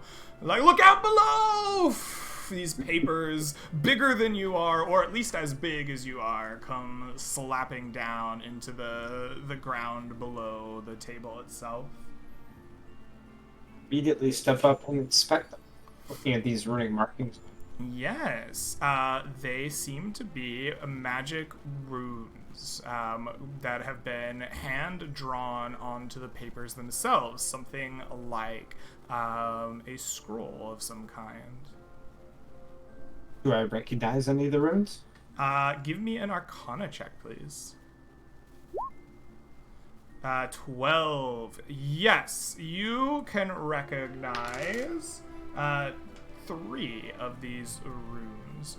You recognize a rune of fire.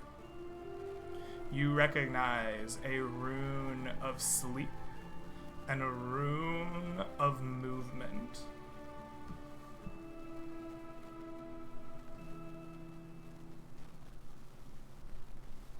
Am I able to... I know these are probably pretty huge. Yes. Am I able to take these scrolls and roll them up and store them in some way? I do have a scroll case, but...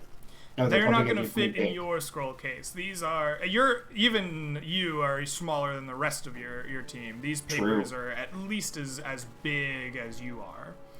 So rolling them up. I mean, I suppose maybe you could roll and fold and roll. Maybe you can fold the papers and then roll them up and get them in there. Paper is very malleable, but at some point it becomes too thick. I think that this is probably not a guaranteed thing that you can do, but I don't know if it's impossible. Do you have, like, obviously you don't have skill in origami or, like, folding paper or something along that line, right? But, like, in your character's backstory, is there some kind of reason that you might be familiar with the folding and rolling of paper? I actually don't think that I would risk damaging these by trying to fold them up. So what I think I'll do is I'm going to go store them right here on this chair. You're going to try to, like... hoof them up onto the chair? I guess, yeah. I look at the chair and I'm like, I think it's like right here, but it's like 20 feet above me. Yeah. I'm gonna make a pile of the papers next to the chair over here, by where we're planning to exit, so that we can go, maybe tuck them under my arm and carry them with me as we go. Okay. So you do. Right, so the papers are pushed. I guess the map went with it, or did I have to push the map itself? No, the map did not go with the papers. Oh. Yeah, I'll just move back down to this chair with the pittance. Okay. You climb back down your pittons and rope, making your way safely back down to the bottom of this table and chair. How many did I use so I could take it off my character sheet? That'd be like 5, 6, 7, 10.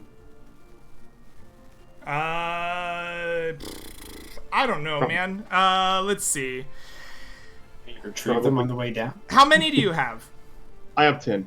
You have 10. Oh, could you retrieve them on the way down? Yeah, why not, right? You could retrieve them. Yeah, that seems very reasonable to me. I think as you come back down, you retrieve all of your pythons and return the 2 lengths of rope used. Yeah, I tossed the rope back to Shifted, like, thanks a lot, Shifted. Appreciate it.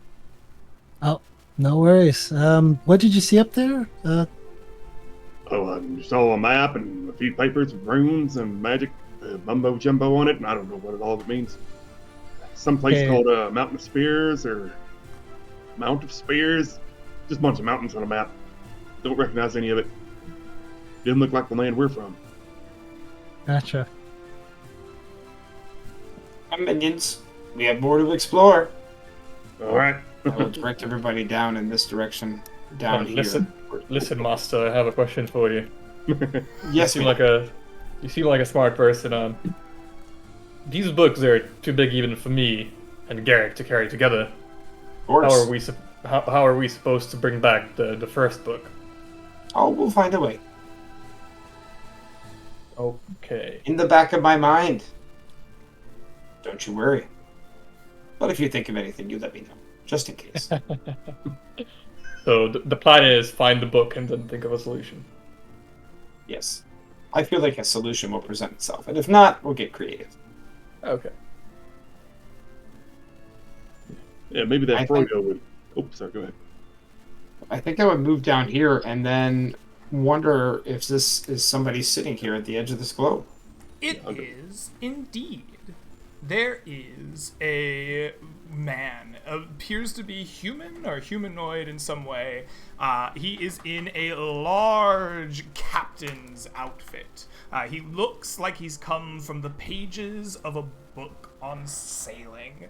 Long trench coat. He has the big sailor's hat and a feather coming out of it, an eye patch over one eye, and he has just the look of a grizzled sailor, and he is staring out across the way from the edge of his globe where he is perched towards these smaller tables lined up above you to the south. Greetings, friend. Tell us your story. You greet him, and the man starts as if he hadn't even noticed you approaching. It looks down upon you, and he goes, "Arr, greetings! I haven't seen you around these seas before. Be ye newcomers?" Yes. Aye. Welcome to the library. I be the fearsome pirate Greybeard. Greybeard.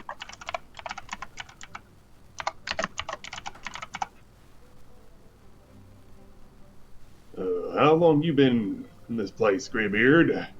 We just got here. A long time.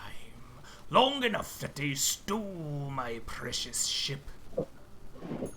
They put it in a prison I cannot reach.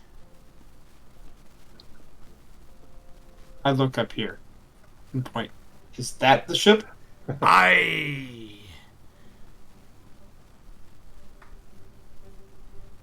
Said these tables are smaller, no? They are.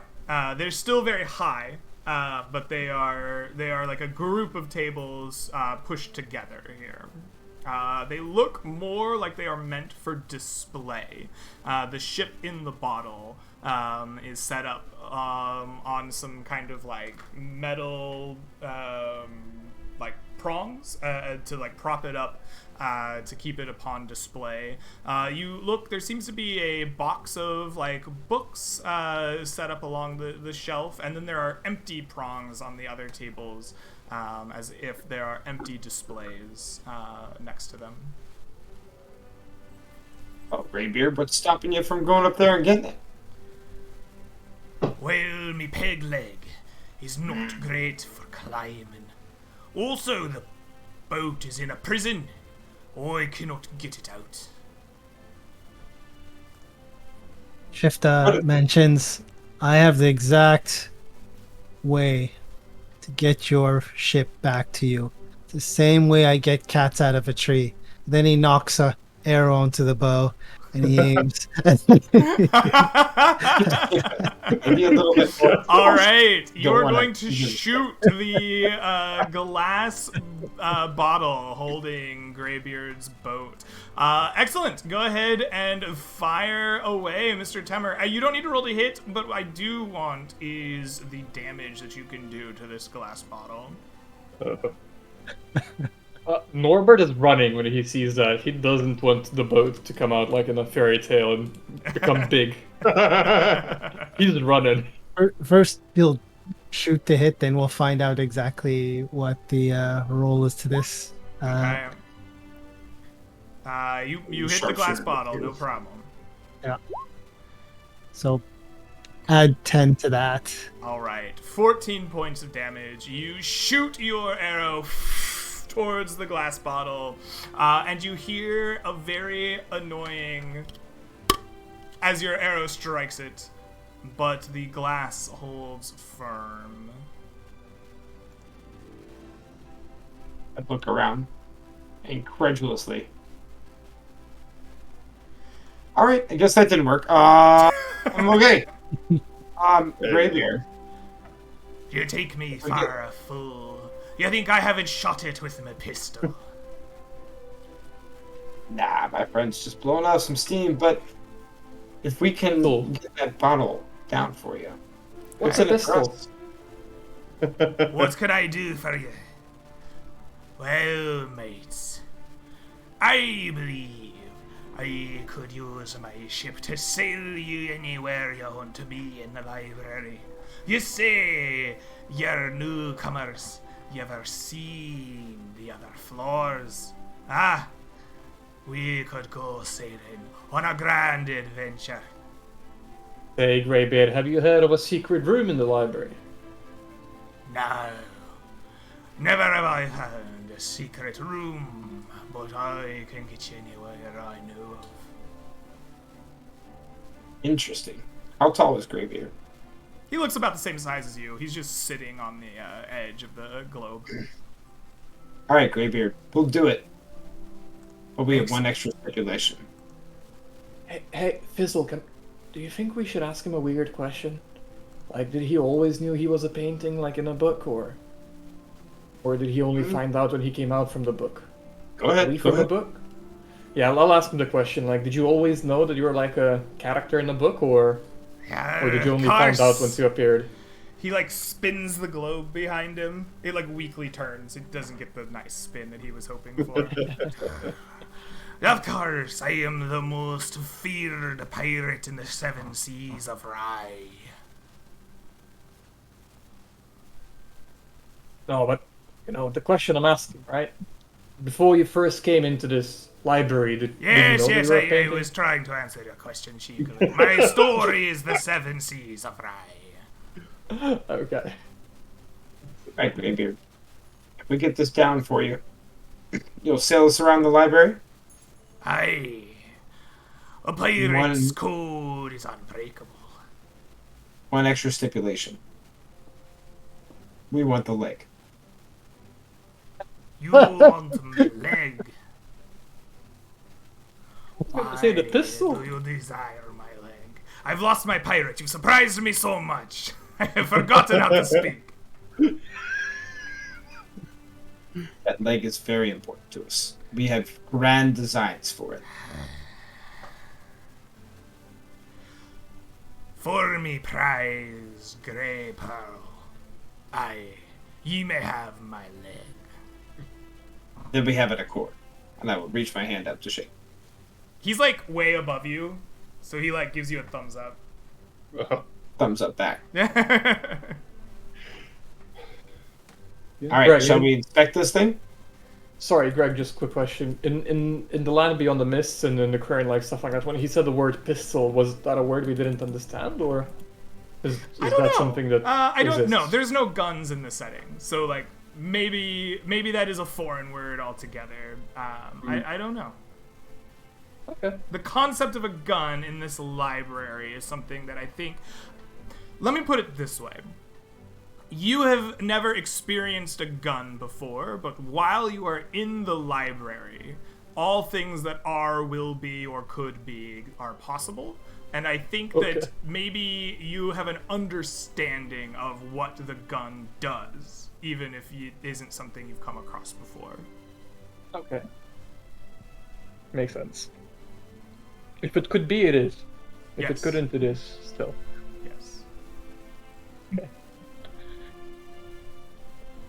So Yeah, who's I'll- climbing the table? Yeah, I'll ask Shift to see if he wants to climb up with me while I put the pittons on the table so we can probably get the ship out of the bottle. Oh. Hey, Shift, Yeah. gonna need your rope again. Come on over here with me. We gotta get this ship out. All right. Here you go. I kind of give him the two pieces of rope with a kind of a lazy knot in the middle between them, saying, "I'm sure this will hold." You know, we couldn't weigh that much, right? No, of course not. We're Piper. What could possibly go wrong? Yeah, I'll. Oh, do you want me to roll with guidance, or do I just roll? I can roll. Or do you want to roll? I'm not too sure. Oh, I just had proficiency guidance. That's what I had to use the last time, so I figured I'd had enough pittance. What are you guys doing? Are you trying to use the pittance to climb up again? Yeah, getting up on the table. Garrick's idea is he wants to push the bottle off the table, because I don't know if there's a way to, safely, bring the bottle down from the table. Unless we find out how heavy it is or something. Well, let's get you up there first. Mm-hmm. Yeah, I'll get the pittance out and the hammer and the rope, start putting everything together. As they're climbing, can I try to cast Thaumaturgy just to see if it would work to blow the bottle down or something? Like just a gust of wind or whatever? You absolutely roll a gust of wind. Dust picks up from the table in a big cloud, like a big fog cloud up there, as it settles back down. The glass is in two kind of pythons that are holding it up, propping it like a display. And so it does not roll anywhere despite the wind blowing on it. And if there's any papers, does it pick up any papers on the table, or is there nothing like that? It might have, yeah, but there are no papers up here on these empty displays. There is a crate with books in it, but those are not loose papers to be blown about. Yeah. Okay. Yeah. All right. Garrick, you're trying to climb up with pythons and a rope. Go ahead and give me that athletics check with your pythons. Yeah, normal roll. Yeah, well, I gave you advantage for your pythons previously, so we'll continue with that. That's fine. Okay, 17? Don't even need your advantage. Perfect. 17, you climb your way up. Using pythons and rope, you get to the top of this display table here. You can see the glass bottle held by these brass prongs in the center of the table. A large Shippo-line inside of it. And you can see a cork in the end of the bottle, capping it nice and tight. Am I small enough or large enough or whatever to push on the bottle or anything, or try and move the little things that are holding up the bottle? You could try. Yeah, I'll just push it. See how heavy it seems like. Yeah. All right, you push the prongs holding this up like a display, trying to knock them down or to the side. Give me a strength check, strength athletics. I'm going to rage. Yeah, I'm going to shove. No, despite putting all of your strength into the push, the bottle and the display prongs do not budge. Oh, dang it. Shifter, think you can help me with this? Why don't you try to open the cork? I guess I could do that. Am I even large enough to get to the cork on the bottle? And that's a good question. I think you can reach up and get to the bottom of the cork. I think you can grab at it. Yeah.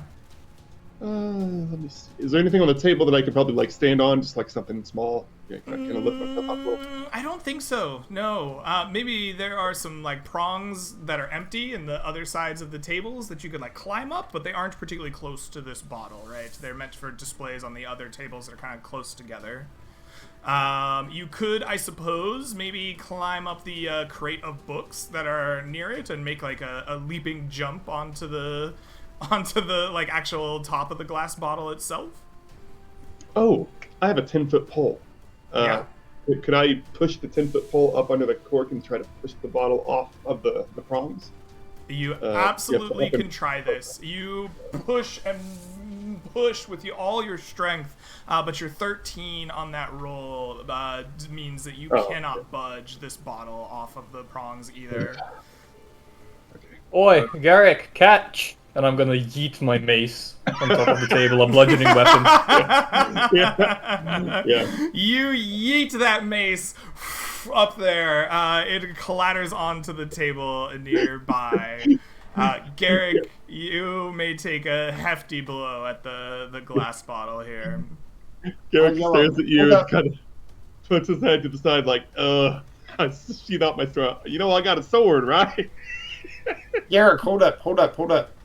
So, Greybeard, when you get this Aye. ship out of the bottle, what happens? Then my ship be free.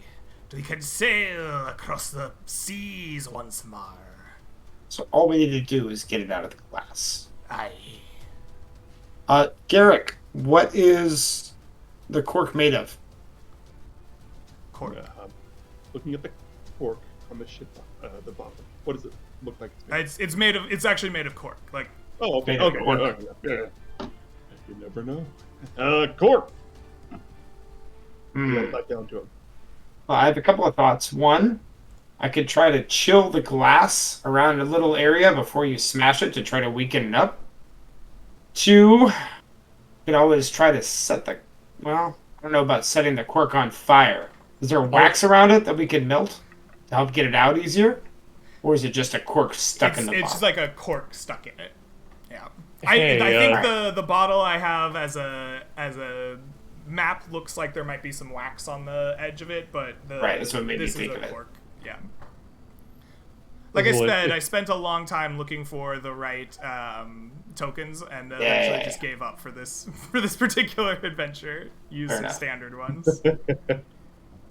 Fizzle What Spark, were you if you want to use a level 2 spell slot, maybe, sorry, Norbert wouldn't know, but the Enlarge Reduce, you could probably cast Reduce on the cork and get it out that way. I was thinking that. I was thinking we would try one other method to get it out there. I will But try to step a little closer and cast Prestidigitation. Mhm. And I will try to take the area right around the cork, and I'm going to chill the glass. Okay. Oh, while he's doing that, I mean, if this is working, can I take my pike out and stab it into the cork and then try pulling the cork out while he's chilling the glass? Yes, you may. Your pike is going to stick into the cork like a makeshift corkscrew. You are going to get a chance to repeat your strength save because you have piped the thing, and you have chilled the glass. Before you make your roll, I want to know what effect does chilling the glass, like what do you want that to have, Shadow? My thought was that if I chill the glass repeatedly and make it cold and maybe a little more brittle, that if you took the mace and smashed it, it might be easier to break the glass apart. I see. Okay, so you're chilling the glass. I'm not going to have that affect your attempt to pull the cork out here. Go ahead and give me another strength check here. Strength athletics. You want me to roll with advantage? I had to spend like a few minutes, my rage over. Highs or lows? Low. That is a 12. That is high. Your rage has ended. Okay, that's normal then. I'll just roll normally. Try and... Oh, no, hold on, that's... Sorry, Okay. here we go. It's 20. Hey. You yank and pull and jank, and you hear a nice... that was terrible. Oh my god. Yeah. I'm not going to do it again. That was a failure. We're just going to move on. You hear a nice A resounding pop ensues. a resounding Jet pop across the ensues, library. and the cork comes flying out of the bottle. As this happens, you hear the groaning of glass as the ship inside is expanding. Let's take a quick look. Oh my goodness, what did I do to the cameras? Oh lordy. Wait. There we go. Sorry. All right, fixed them. My bad. Let's take a look at where everybody is here in relation to the glass. I want everyone, including Greybeard, to make me a DC 13 dexterity saving throw. Do I think there's something dangerous going on? Because I have that danger sense thing. Oh yeah. Oh yeah. Would I have advantage on that dexterity saving throw? Sure, yeah. With danger sense, absolutely. think that's how that DC works. 13. He's gonna succeed. Nice. All right. So everyone who fails the save, please take for me 9 points of piercing damage as the glass shatters the expanding ship, breaking free of its glass prison, sending shards of it everywhere. Everyone who saves takes half of this. Eesh. And standing in the place of the excuse me, standing in the place of the let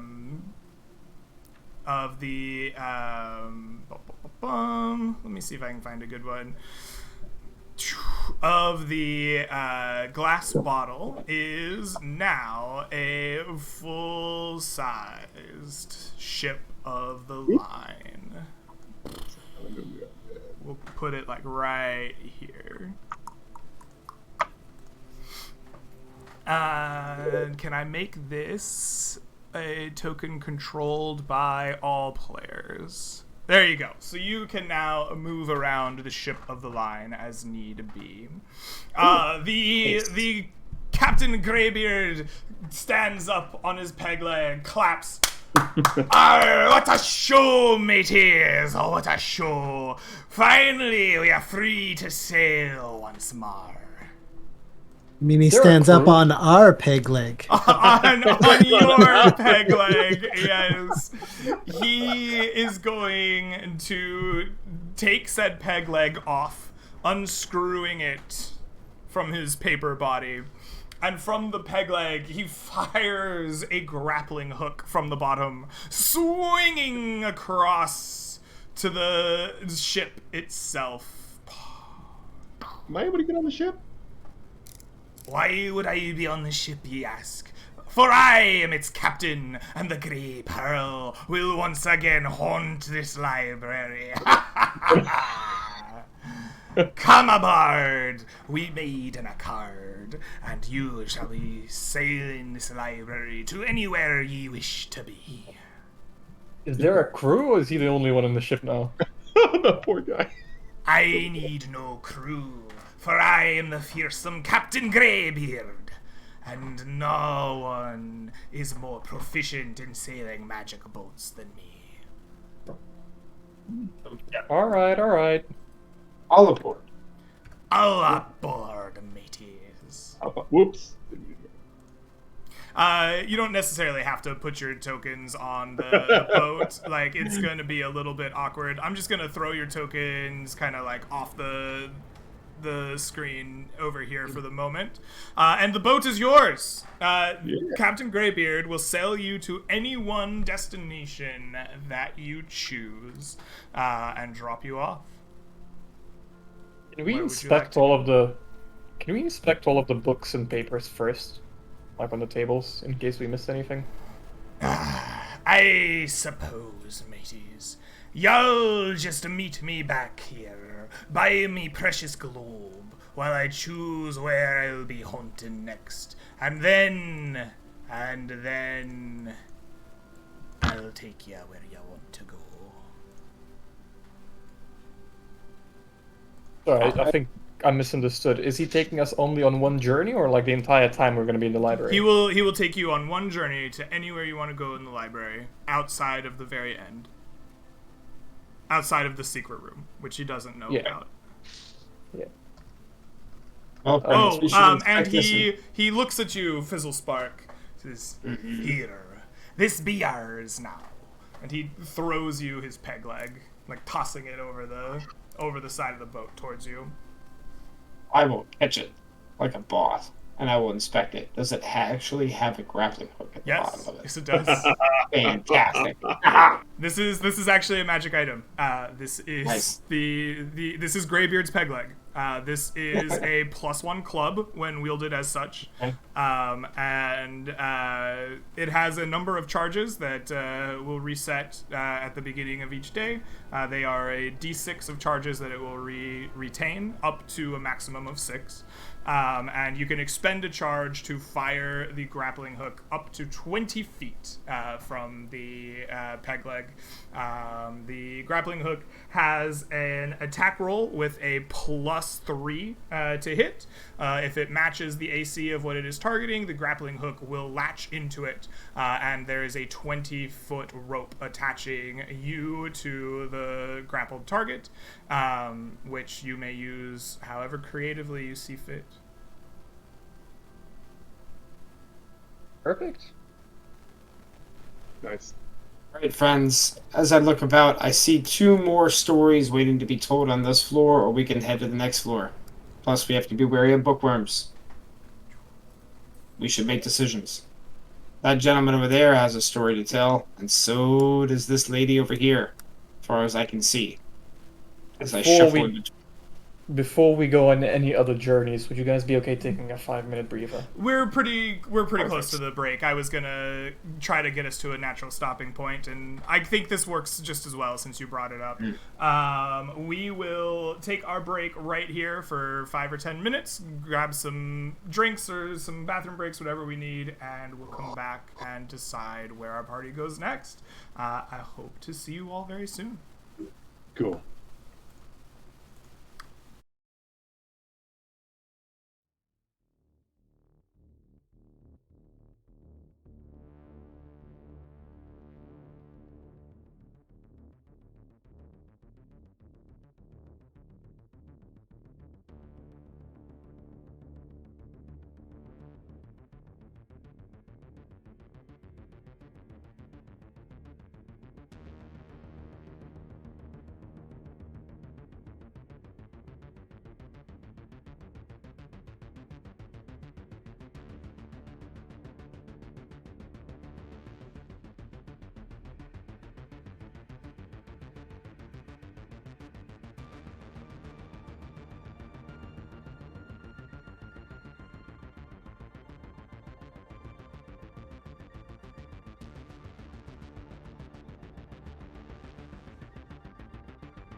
and welcome back, Twitch chat, to A Land Beyond the Mist. We've gotten our break in, and we are ready to determine what will happen next here in the first library, as our players are exploring the various characters running around outside of their books. So, you had some discussions about what you wanted to do during our break. What was the ultimate decision here, party? I believe we are going to immediately start climbing up the big winding staircase to the second floor. You're going to make your way towards the big winding staircase of the second floor. All right. You guys will have to make your way to that staircase and begin the climb. Each of those steps are gigantic, made for whoever this librarian is, the size of them, not your little paper selves. It is a long and arduous process to get up the steps themselves, each of them a small hill or maybe even a large hill that you must climb and kind of, I assume, help yourselves up and over as you go. I'm not going to make you roll checks to get there or anything. I'm just trying to impart to you the difficulty of this climb. It takes time that perhaps you have, maybe you don't, we're not sure, but it is long and tiring as the spiral goes up and up and up, and eventually will lead you to the second floor of the library. As you approach the second floor here from the bottom, you will find two things. One, there are an argument of characters taking place quietly in hushed tones at the back of the second floor.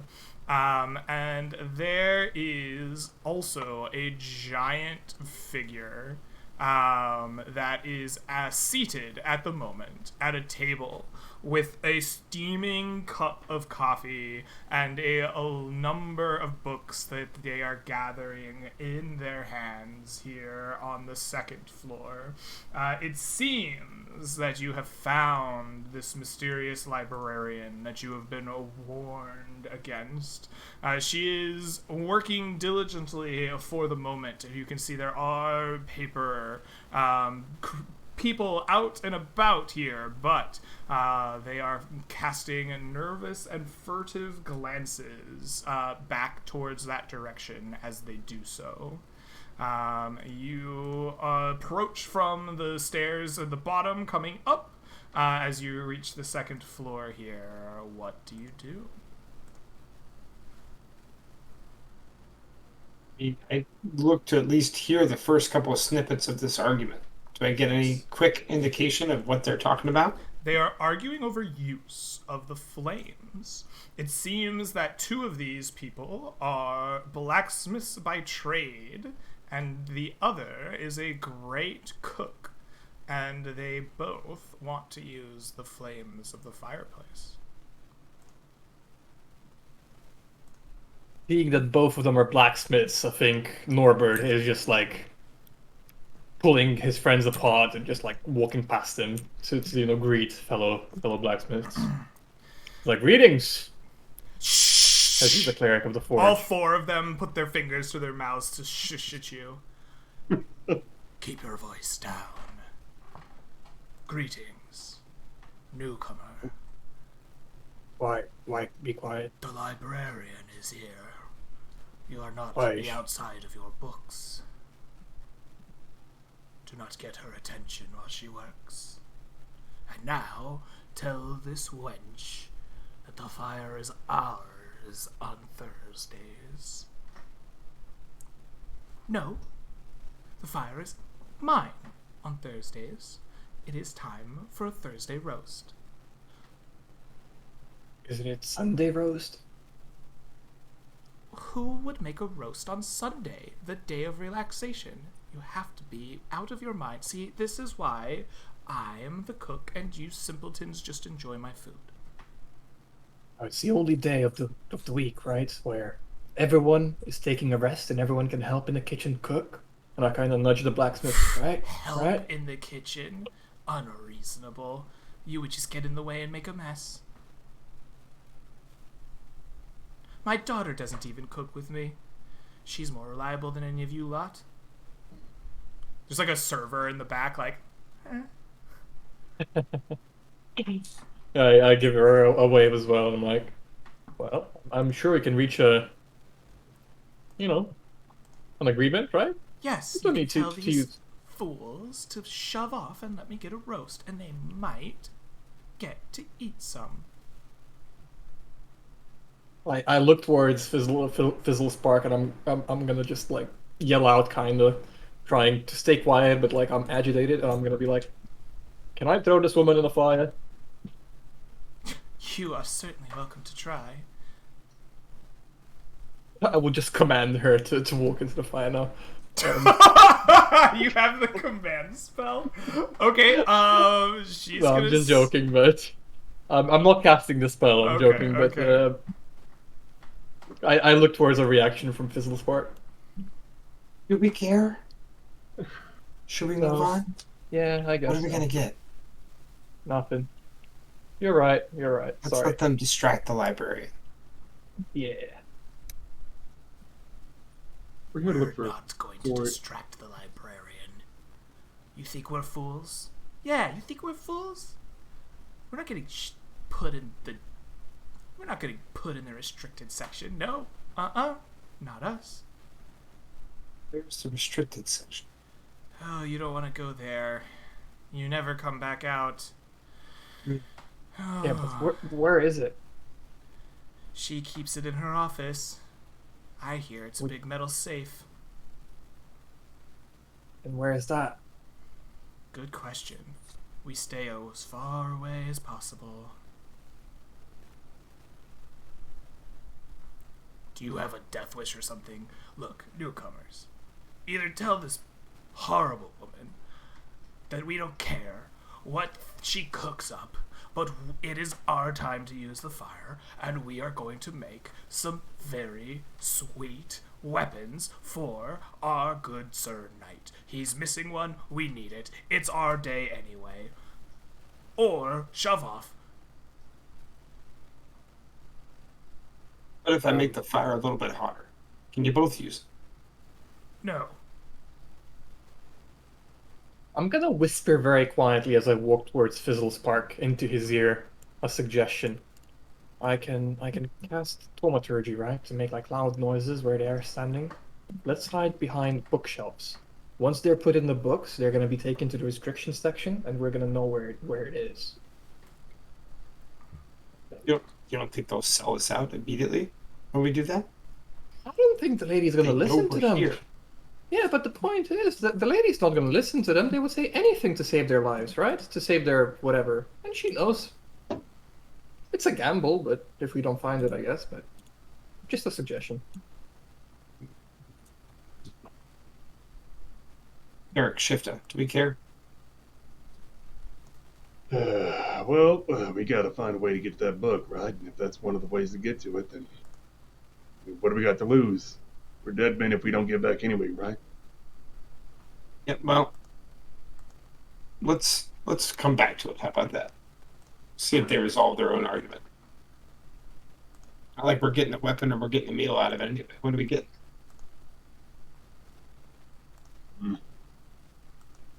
Whatever you guys want to do, it's your rodeo.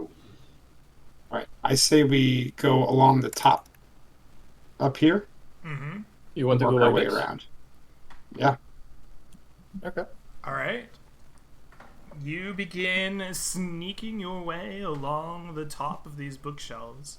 As you go along the top up there, there's plenty of distance between you and the librarian. As long as you take the effort, or make the effort to stay quiet and not make a ton of noise, you will not distract her you will not get her attention as you make your way across that like very top of the bookshelves there. All right, I say watch watch out for bookworms. What's the big green thing on the table? What is that? As you look across to the other side of the room, there appears to be a large green dragon sleeping on the top of a desk, atop a pile of papers and an open book. Familiar, perhaps? Looks like a very large green dragon. I mean, do we go that way? Or do we solve this argument and go to the south? I say we go this way. The dragon looks interesting. It just looks to me to be a familiar of the giantess, right? Compared to her, he looks tiny. Yeah, but compared to us, he looks huge. Let's go. Okay.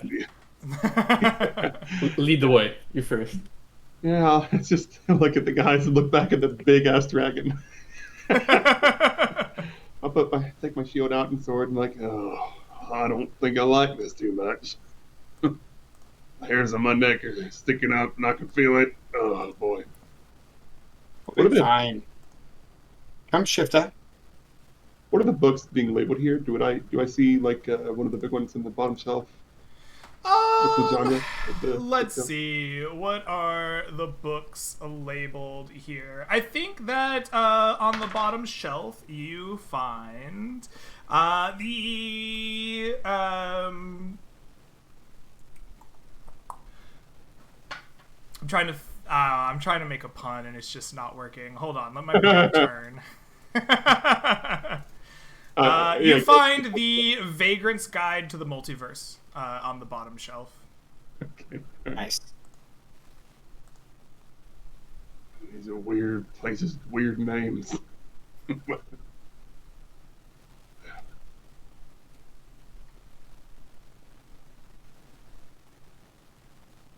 As we approach this green dragon, do we see anything else up there, Greg, or is it just sleeping and snoring? Seems to be asleep on top of some loose papers and an open book. Another table that's 30 feet up in the air. Yes, indeed. Does the book seem to have a leather cover dyed white? No, it does not appear to be the book that you are searching for. Darn it. Boy. Can I? How far up is this table compared to where we're standing? The equivalent of like 30, 40 feet. Oh, okay. Alright, I'm gonna keep going. I'm gonna try and if I start getting too close, I guess I'll try and stealth. I'm gonna try and sneak my way around. Kind of get like if you see on the map, like right over here. Yeah, you do so. Yeah. The dragon is curled up, almost like a cat, just asleep, chilling on top of this open book. Doesn't seem real concerned about you or anything. It's just sleeping, having a good old nap. Goes into one of those tables, just nothing on it or anything. This one is a blank desk, yes. There does seem to be some light coming in from what appears to be maybe a window above it. But the window itself seems to be almost like bright white from your angle. Hard to see what might be beyond it. Step up and wave everybody on and start moving us past. This dragon's letting us by. Yeah. Oop. What do I see down here, Greg, sitting up on top of this table? You see a knight in royal-looking armor, a large dragon's crest upon it.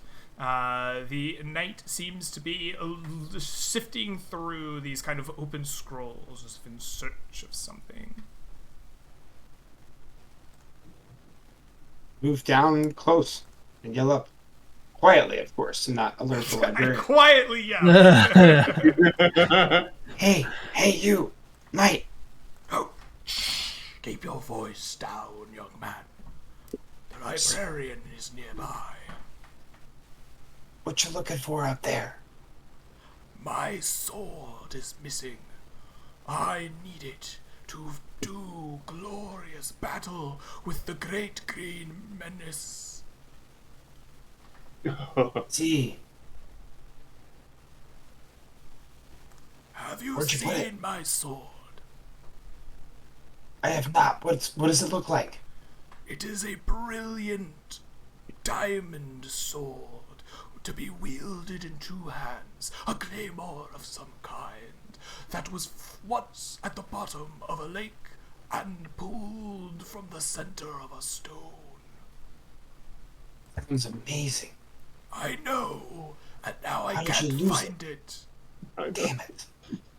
When was the last time you saw it? I last saw it when I gloriously defeated the green beast, took its head for king and country. That was when. Well, yesterday, of course. Now I must do it again, and do glorious battle with the green menace. Take its head for king and country. And a point where there's a sleeping dragon at the back. Is that the dragon? I, the horrible beast, the menace, the plague. We shall defeat it. I shall defeat it, Sir Gwynethant. Oh yeah, by the way, Do you need any weapon? Or do you need your sword? I need the dragon-slaying blade. The one that rested at the bottom of a lake and pulled from the heart of a stone. Yes. Okay, we got you. Norbert, what were you saying? Oh yeah, your friend. Quiet! The librarian is nearby. Okay. Yeah, so, the two blacksmiths, your friends, right? They're Hardly pestering friends, royal subjects of the great kingdom. Yeah, listen, group, your minions, they're causing a little bit of a ruckus, right? They're fighting with, women and setting Fighting them with about... women! How brutish and unacceptable! Oh, if only I had my sword, I would show them the meaning of chivalry. Oh, so you're not gonna speak with them before you get your sword? No, I must find my sword, the one that rested at the bottom of a lake and pulled from the heart of a stone. For king and country, I shall slay the green menace. I'm gonna stand around here and I'm gonna look around, maybe see next to the lady if there's a big stone with a sword, or a sword, or what's happening here down south. You look towards the librarian resting at the table. She seems lost in some kind of work. She has a multitude of books that she's flipping through, a big cup of coffee in her hand. Doesn't seem like there's a big sword there. Over here, there is a odd device. It is an astrolabe of gold. The hoops and rings spin on their own accord, much like the flying books that you have seen, and the broom that sweeps itself. And a golden light comes from the center of these rings. Hey, you guys know what this thing is? What it does? How fast are they spinning, Greg? Quickly. Quickly? Not like blurringly, blindingly fast, but not a slow, gentle one. Maybe like a bicycle wheel that is being pedaled very slowly in first gear. Right, like if somebody's going up a hill on a bicycle, it's kind of like slowly turning, but like with enough speed to keep going. I'm catching the drift. Does it look like the core of light in the center of it is solid? Or is it just a beacon? I think that there's some solidity to it. Yeah, I think that it does look like the core itself has some kind of matter or mass.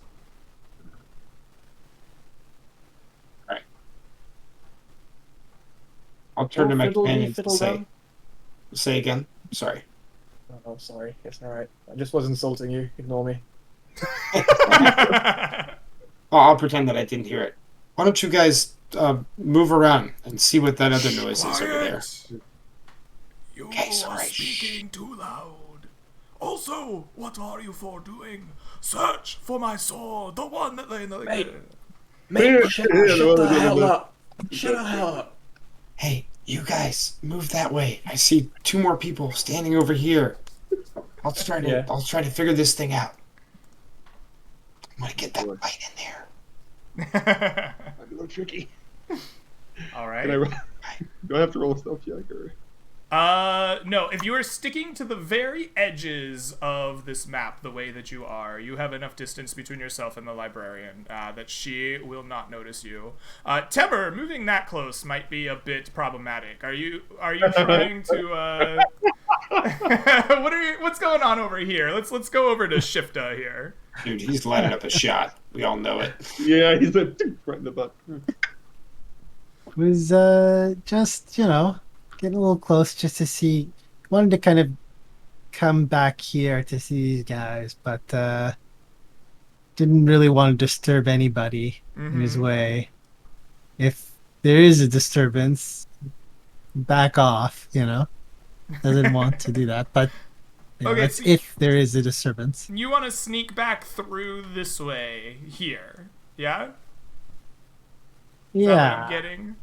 yeah. Okay. As you're going that way, you're gonna pass very close to the librarian. I want you to make me a stealth dexterity check as you make your way past her.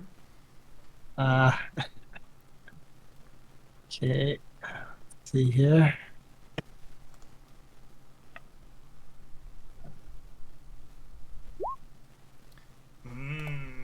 Very. That's a possible roll there. We are going to. You are going to sneak past the librarian. She maybe looks around for a hot second as you get really close, but does not spy you. Goes back to her coffee, and you sneak your way past the librarian. And arrive back at the fireplace here, where there is an ongoing argument about the use of the fire continuing here. It seems that neither side is willing to give up on their use today.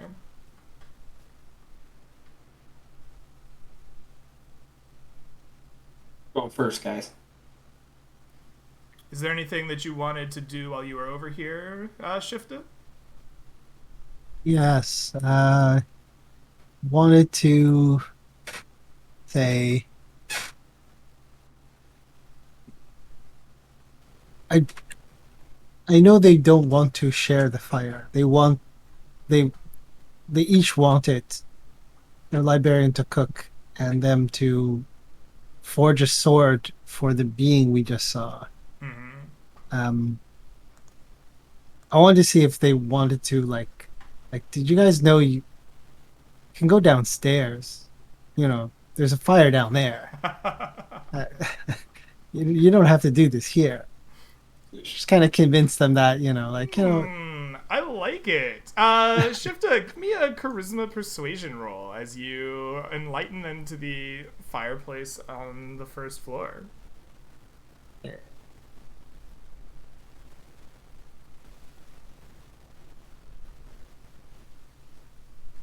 This is over 20.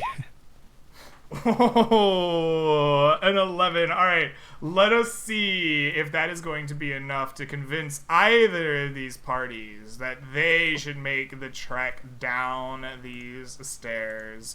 The blacksmiths have the lower insight here, so we will use the... Oh! The blacksmiths understand! You make this suggestion, Shifta, and the blacksmiths turn to you. There is another fire. Down the cavernous stairs, you say. A long and daunting journey, Timothy, don't you think? Aye, yes, it is indeed. But it is a noble one. For king and country, sir must have a sword. Aye, indeed. Good man. They like claps your hand on your shoulder. You have done service to the kingdom today. Take these. And he presents to you a bundle of arrows. Or I guess in your case, they turn into crossbow bolts as he hands them over to you. And he says, Let them serve you well. Come, Timothy. We must away. And the blacksmiths turn on their heels and make their way down the stairs. The long journey that you just made yourselves. The cook turns to you, says, "Oh, thank God. Oh, I thought they would never leave. You, unlike your friends, are a smart cookie. And you know what? A smart cookie deserves a nice frothy drink. Here, Melinda, be a doll. Come here." She picks a big frothy mug off of the server tray, looks at it for a second and goes, "You seem like a to-go type." And she pulls out a small, like almost leather-bound flask and expertly pours the drink in without spilling a drop, stoppers it up and hands it to you. Says, "If you're around here this evening, you will get some prime cuts of this roast. Don't get caught by the librarian now, you hear?" Yeah, no food or drinks in the library. I know. No worries. Excellent. Melinda, we need some ingredients. And Melinda goes about handing things to the chef as they begin prepping the fire for their cooking.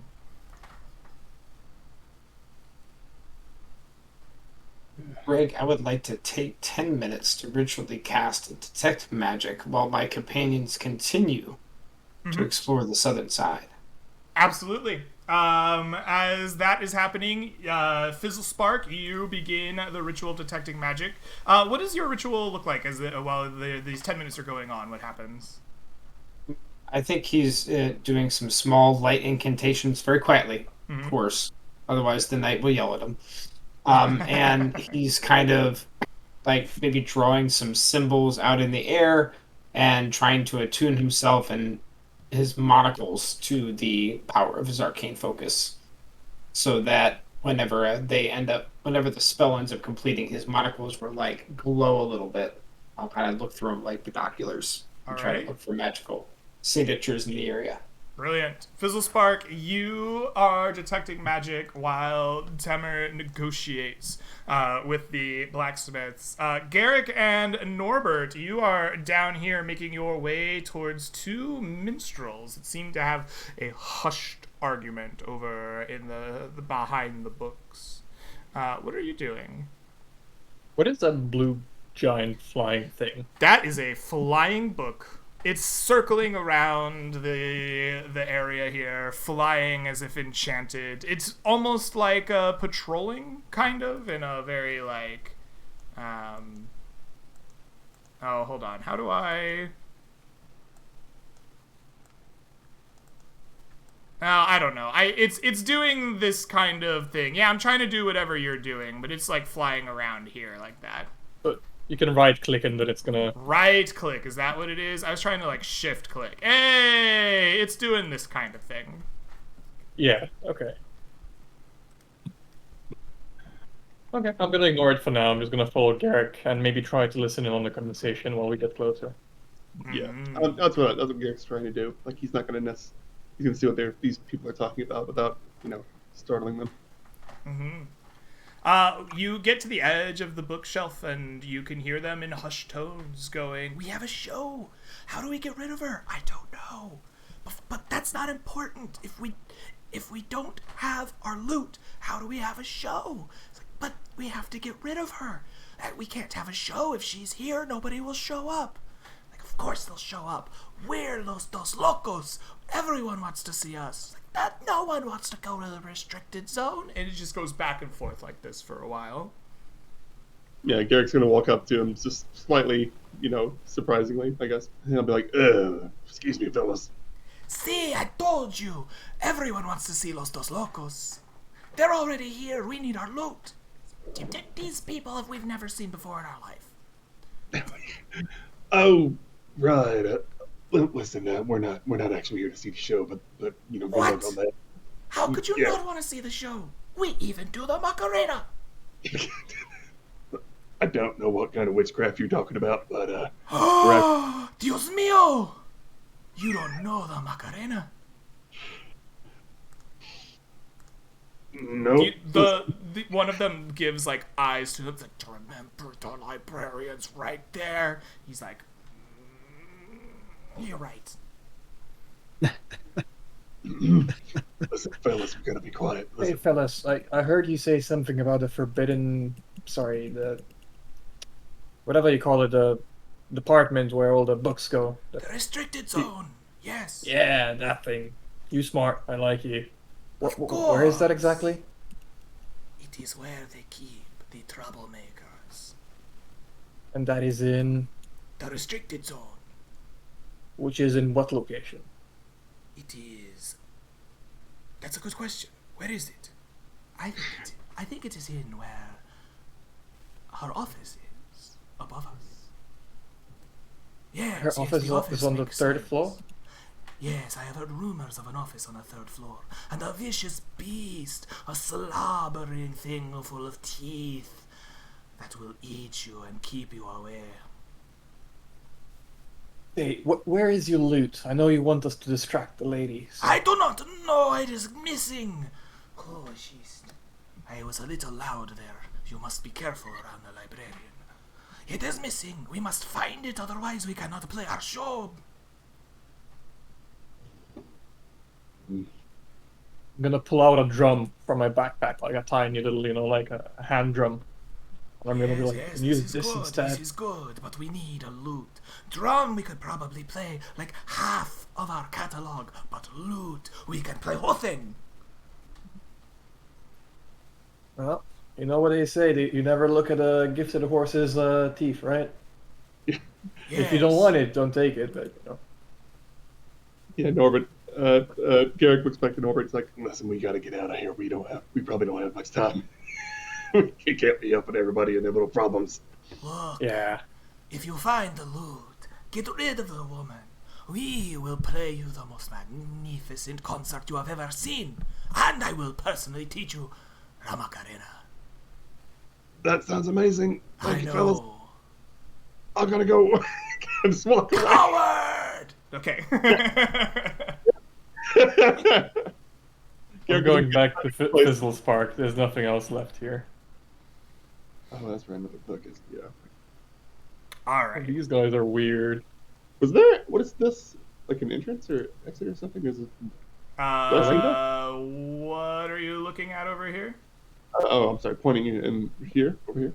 What is There is a large window above you in which light is pouring in from. Yeah, that is what that kind of shine is. this? Okay, I'll just go back to this park. Yep. All right. Yeah, as slowly as I can. You return to Fizzle Spark. As Temer's negotiation wraps up and the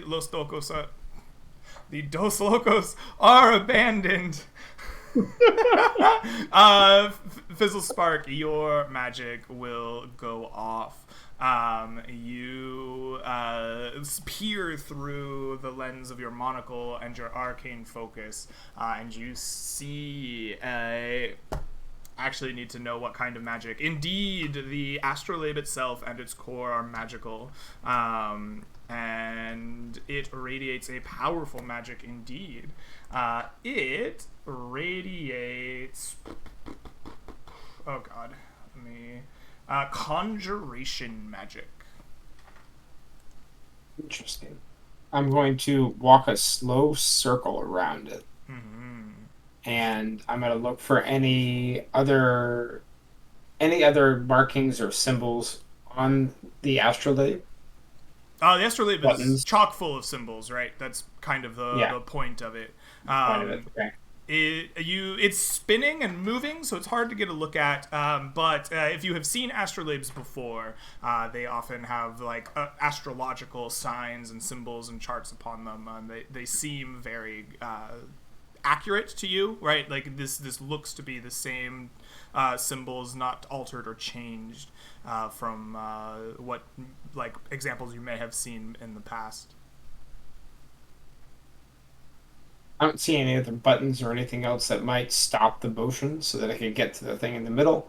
Not I'm also here. looking for no buttons. buttons. And it's the light in the center that gives off the conjuration, or the entire thing? The light and the astrolabe, the entirety of the contraption radiates magic. Interesting. I will share that it is a powerful conjuration magic. It's summoned something. I suppose if we knew some sort of password or something, it'd pop one of the whatever it's supposed to conjure. Looking for a door somewhere. Maybe it conjures a door. Sorry, a quick question. Is this thing like flying off the floor? Like, is it in the air spinning, or like how does it look like? Sorry, exactly. So the astrolabe is set into the ground. There are going to be 4 posts upon which the center one is anchored, and then the rings themselves are free to move about around that kind of center post that's held there. In the center of these rings, kind of towards where the middle of that post would be, there is a glowing light that seems to be a sphere of some kind, as if it has been like molded around that center post. Say, Fizzle Spark, is there enough space between those rings for you to fit in? You could climb it. If you fall down, I'll bring you back up. But you might just try to squeeze it in. They seem to be moving pretty fast for me to sneak in there. Plus, I'm worried if I do anything to this thing to try and get whatever's in there out, we're going to make a lot of noise. Is it really moving so fast that you couldn't like squeeze in between them? It's moving pretty quick. You could make the attempt, but it might be dangerous. Okay. It's just a suggestion. But there's no way I'll be able to get whatever's in there back out again. Too hard of a shot. Oh, with a peg leg, exactly. You could even like, what do you call it? Get the timing right between the get the timing right between the rings and just squeeze it in with one go, right? Is it? Would you suspect it to be fast enough to where he can shoot the grappling hook and yank it back in the time to grab whatever's in between the thing? Yeah, I mean, if it's moving too fast for me to sneak in there, there's no way I'm going to be able to snag it and pull it back. Yeah. I could snag it and grapple to it, but I'd hit the rings. Is it possible that we could stop it from moving a little bit while you grab the thing, but we not like break it or anything? Just see this movement. I don't know. Do you want to try to grab a piece of it and slow it down? I'm gonna take that pole that I had. Oh, that's gonna make noise. That's gonna make a lot of noise. If you guys want, I can distract the lady to make her go downstairs, and then you can play around, maybe even break one of the legs, make it fall down, and it stops that way. But Yeah, I need to take her down. What if we destroy this thing when we try to take things out of there? There's no good answer right now. Perhaps we should go and see if those soldiers... Where's Shifta? Where is Shifta? Yeah, where did... God damn it. Alright, let's go find him. Alright. You will walk around the edges of this place once more, I assume, and find Shifta with a bundle of crossbow bolts and some sweet potion hanging from his belt. Oh. Hey, there you are. It seems like we lost you there, but nice job. Oh yeah, they went downstairs. They realized there's a fire down there too, Well, you need a sword for the knight. The knight's going to kill the dragon. You need a loot for the whatever they are. And we don't know what the astrolabe is yet. Shall we go keep exploring? Upstairs Yeah. to the third floor? Yep. I think Alright. we're going to Dos Locos. I'm not sure. Or do we go downstairs and talk to the last two? What do you think? Up? Let's do a speed run of the people, see what they want. If we can knock out all of their requests at the same time, that's perfect. If we can't, whatever. Right, so you think go down? Yeah. We should. Right, Check we on the want blacksmith to as well. hustle our way down the stairs if we can. So you're gonna go back down the stairs. Okay. You take your time rushing down the stairs as fast as you can go.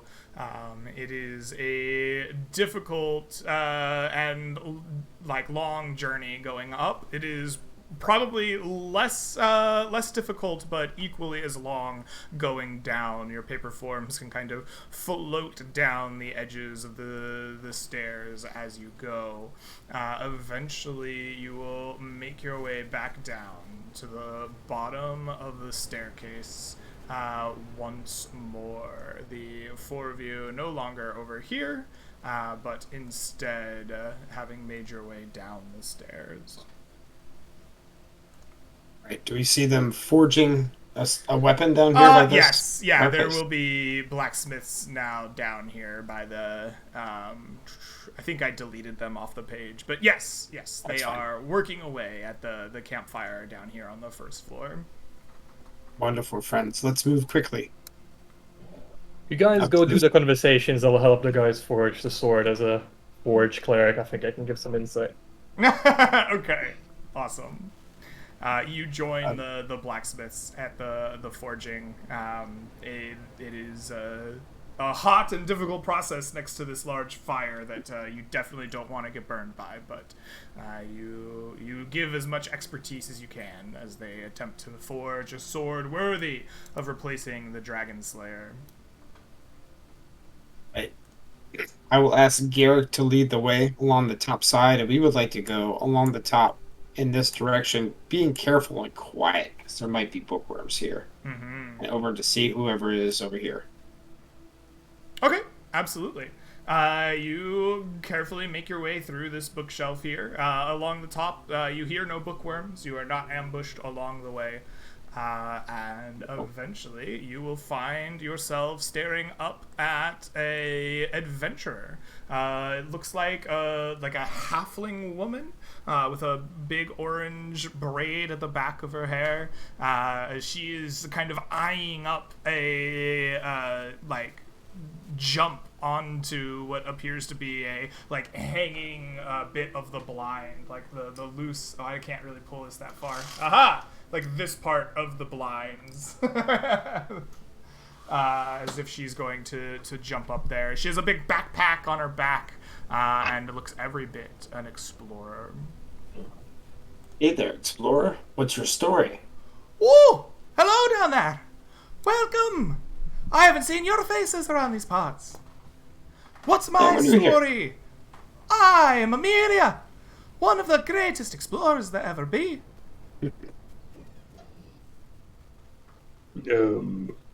What book are you from, Amelia? Oh, around the world in 137,000 days. The big world out there.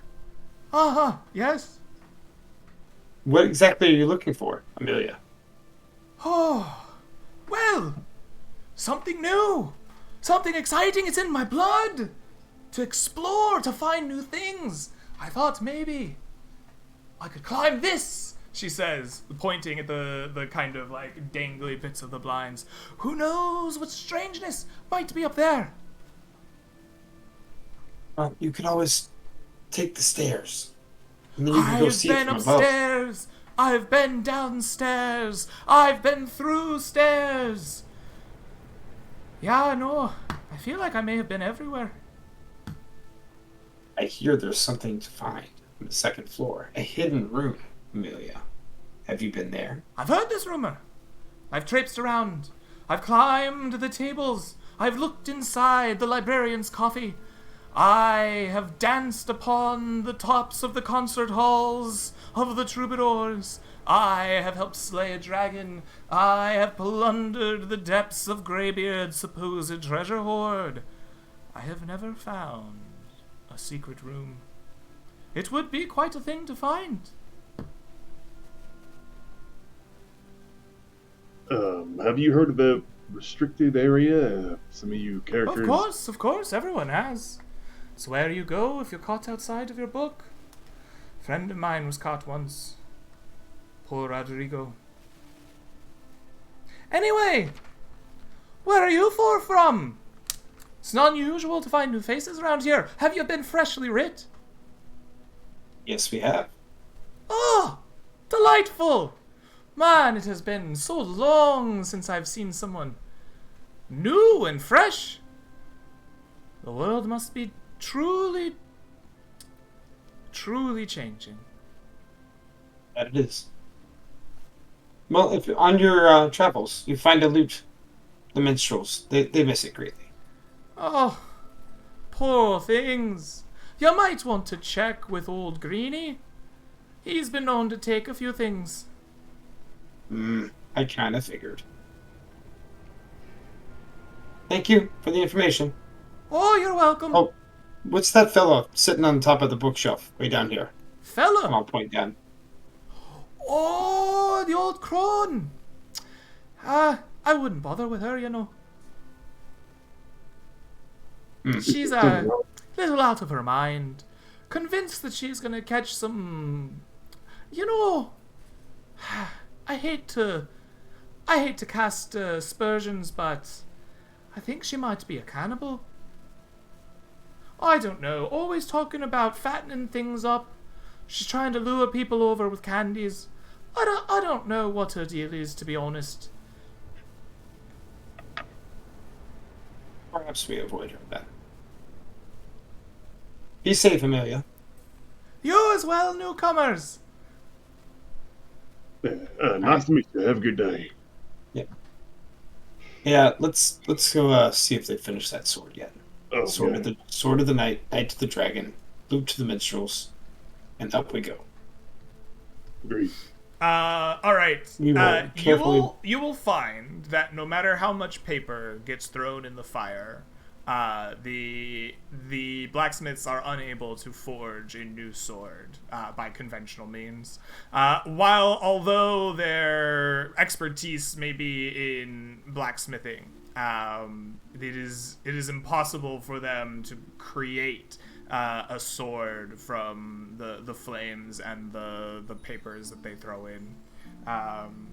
Despite their best efforts and the attempts to work with the smoldering ashes of paper that come out of the fire, it is just leaving a black mess on the library floor. What Norbert is gonna do when he sees that is he would like to forge the best origami paper sword he can. You're gonna fold some paper? Yep.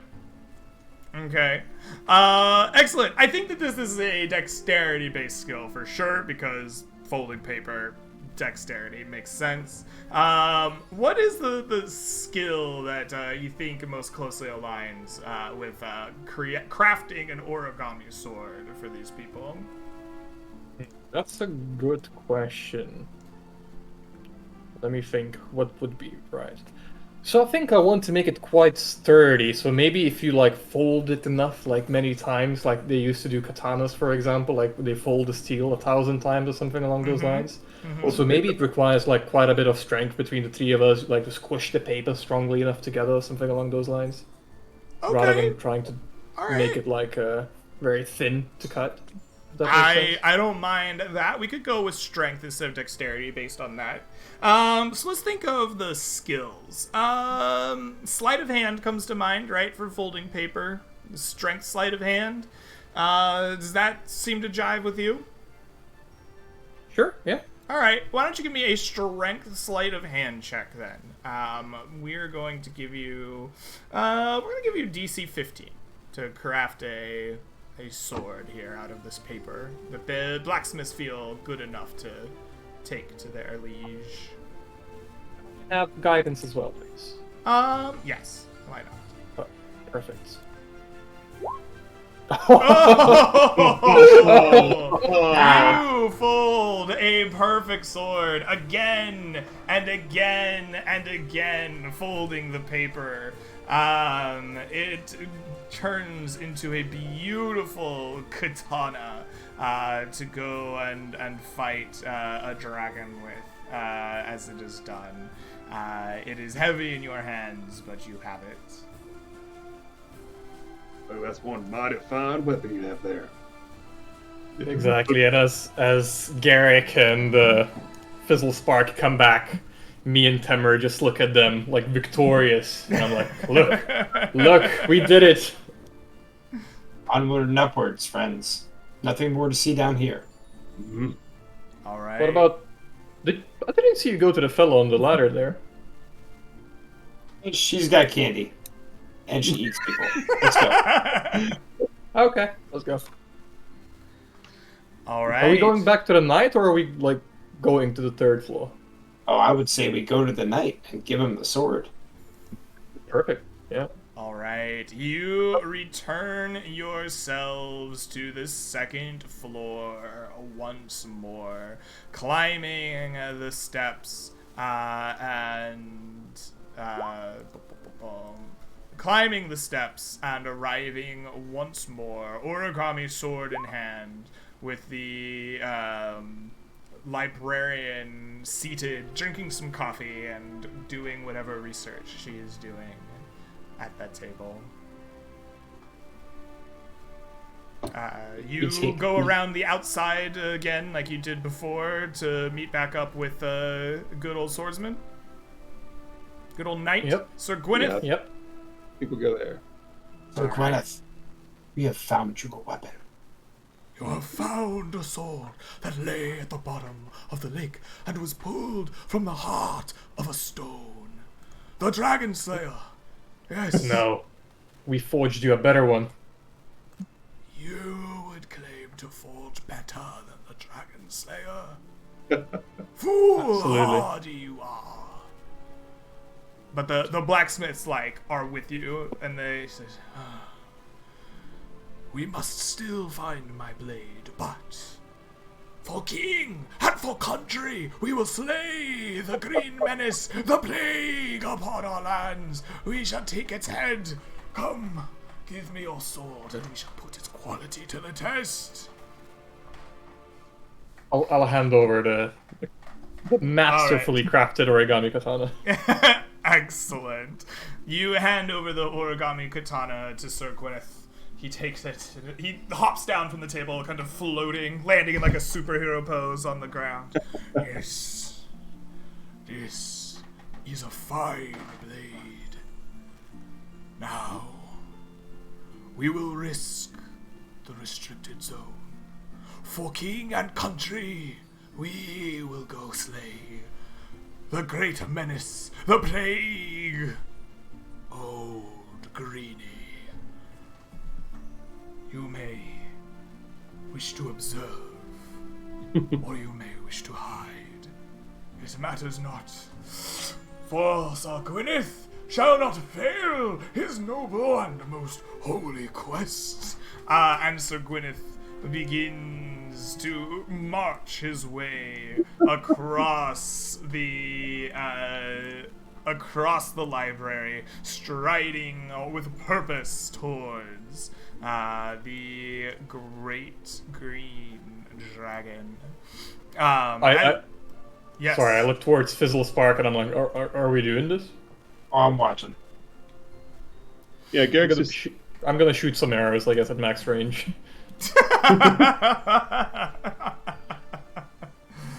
Oh, okay. Garrick is hiding between. Sure. Yeah. Yes. Do as you will there. As the night approaches the green dragon, it's still asleep on its hoard of pages and the open book. Sir Gwyneth approaches from the bottom and shouts up, Awaken, foul beast! Plague upon the kingdom! The green menace! I, Sir Gwyneth, have come to take your head, for it is my quest, holy and noble, for king and for country! And as he shouts this out, you hear a scraping upon the ground of a chair, screeching back, a giant thud as the librarian pulls herself up from the table and begins marching her way over. And it says, and a booming voice comes echoing out. You know, it is not allowed to be out from your books! As she comes over, the dragon immediately folds its wings and lays into the open book, disappearing into its pages. You see the scrambles of the kitchen staff away from the fireplace into their books, disappearing from sight. The troubadours dive into their pages, not to be seen again. And Sir Gwyneth turns in horror. No! You have interrupted our most noble and holy quest! Monstrous! I shall fight you to the death for king and country! I shall present your head along with the menace! And he is going to attempt to fight this giant lady. He wields the katana, rushing towards her, striking a mighty blow upon her sandal, in which she scoops him up in a hand, places him in the same book the dragon was in, slams it shut while as it lay open, and puts it under her arms with some other books.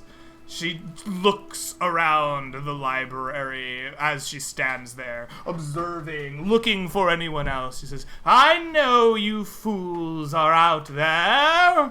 Everybody, give me a stealth dexterity check as you dive behind the nearest thing to avoid her penetrating gaze. Your DC will be set by her 6. You must beat or match a 6. Oh boy. Oh, thank God I rolled a 6. Norbert! Garrick, so close! Here we go, Timmer. Me and Garrick ready for a legendary battle, just standing there like mouths agape. Oh my gosh. Temmer, I'm gonna need a stealth roll for your character here. Okay, let's see here. Done. Beautiful. You keep yourself nice and hidden, diving behind the nearest thing, satisfied that no one else could be found out of their books. She takes the book and clambers up the stairs to the 3rd floor. We gotta follow her. Quick! You will. Garrick, You wanna look are we where checking the dragon table? was? Yeah, I say we check where the dragon was. And, you want to check the dragon one and the night one? I want to check the dragon and I want to check the table she was on. I'll go check Ooh, the okay. table. Well, I guess you guys can check the dragon, I'll check the table. Sure. If I don't can. have any pittance, but I do have a rope. Mm-hmm. Yeah, I I think don't- I Oh. say I have this. And I'll ask, Norbert to boost me up 10 feet up here onto the first shelf. Easy. You're gonna get yeeted on the first shelf. Alright, and then I'm gonna I get yeeted on the first shelf, and then I'm gonna take the, Greybeard's grappler, and I'm gonna try to shoot up to the top floor. To the top of this, table up here. I've Absolutely. got 10 feet up, I should be able to get... Yes, you grapple on to it. Yes, with a 21, easily snagging the top of the table. You then retract it, zooming your way up to the top of the table. What do I find up here? Well, you no longer find a book. up at the top of the table as it has been slammed shut and taken away. However, there are some loose pieces of paper, and on them are drawn a big white claymore glistening while stuck in a stone at the bottom of a lake. And you see a golden lute. Oh. I will take both pieces of paper, try to roll them up to be able to go, and shove them off the table. Mm-hmm. Absolutely. You send those pages flying down to the floor, and they collect there at the bottom of the table. And I would like to attempt to float my way back down. All right. So you do. You've established that there's essentially no fall damage in your paper forms, and you take a long, floaty fall back to the bottom. Found the sword, found the loot. And I will try to make sure I take the loot with me and start moving away towards where the minstrels were, seeing if I can find them, even though they jump back in their boats. Absolutely. That brings us to Garrick over on the other side. You're going to use your pythons and rope to climb up to the top of this table. All right, no problem. You do so. Getting to the top of the table is easy work for you at this point. You find yourself looking at a very similarly styled map and a bunch of ledgers that are loose leaf this time, not from the bound book that you saw earlier. These ledgers seem to indicate books kept in the restricted area. There's also a steaming cup of coffee that was left on the table as if she was ready to come back for it. Yeah, I'm gonna quickly try and. Oh, I can't mark anything down. So, you said the names of the books are on the ledger, I'm guessing. So we don't have the name of this book. We just have the image of the wizard, right? Yes. The image of the wizard on the book. I guess. Oh, fuck. Yeah, we don't. I don't think it would have to be. We have that information, right? On the ledger, wouldn't be on there. The picture. You search the ledger looking for like the first spell book. You do not see it. Yeah. You don't see that on there or something that makes you think of the first spell book on there. Okay. All right. I guess that's I'm looking at all the papers or whatever, seeing if I can find anything of worth. I guess I'm not going to find any of it, and I'm going to just get back off the table. All right. You make your way back down, recollecting your pythons and the rope.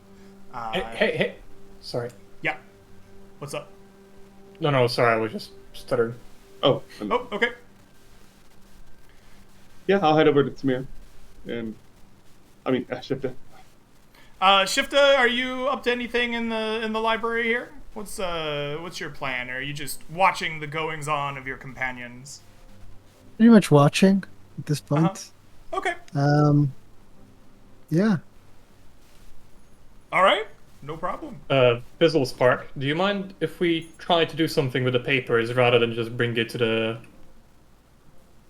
musicians, whatever you call them, if you wish. minstrels? Could I try to extend my paper hand into the paper and pull out both the lute and the sword from the paper? Absolutely. Manifest the item? I want you to give me a willpower check. Wisdom. And I want you to give me a wisdom check with sleight of hand. I want a wisdom sleight of hand if you're proficient in it. You are trying to meet DC 13. No. So you watch Norbert as he puts his hand onto this paper. Norbert seems to flatten out, his hand becoming part of the paper. He goes to grab the lute and pull it out, but instead he loses a bit of himself, and you watch as Norbert flattens and becomes part of the page. Now you see Norbert holding a golden lute and playing it on the page. Oh. Jesus Christ. Shit. Oh no. Norbert, can you hear me? You see me go hard at the lute. But like, can I hear him? Can I try and leave the page? Like, or am I? You can essentially hear him, but for now your willpower check has been failed, so you are part of this. You are part of this story now. Oh boy. Oh no.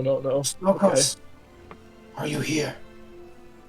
You shout for los dos locos, and sure enough, they will appear at your shouting. You have called for los dos locos. Our I've come crowds to are learn always the awaiting us. What can we do for you? Do you wish to learn the Macarena?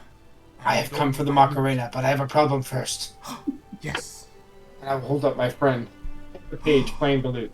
Oh, you have found the loot. Wonderful. Yes. You know, you are not supposed to enter another's story. It is hard enough to leave your own, much less that of another. Seems we have found this out. Can you help us? Yes, I believe we can. I'm going to need a fat beat. No, the troubadours begin their rendition of the Macarena, because apparently that's just like their hit song of Los Dos Locos. They begin like an a cappella sing of the song, going to their heart's content. At first, you see Norbert like begin to strum along with the lute, and slowly the beat and rhythm of the song begins to come out of the pages. And Norbert, as this is happening, please make me a wisdom saving throw of DC 13. Brilliant. You see Norbert stride out of the pages, the lute playing expertly in his hands until the singing of the troubadours stop, and you are rescued from the pages of their story. Do I come out with the lute? You do, holding a golden lute. Perfect. Would I be able to innately cast detect magic just to see if the lute is magical? I think that it's pretty obvious that the lute itself is magical. Okay.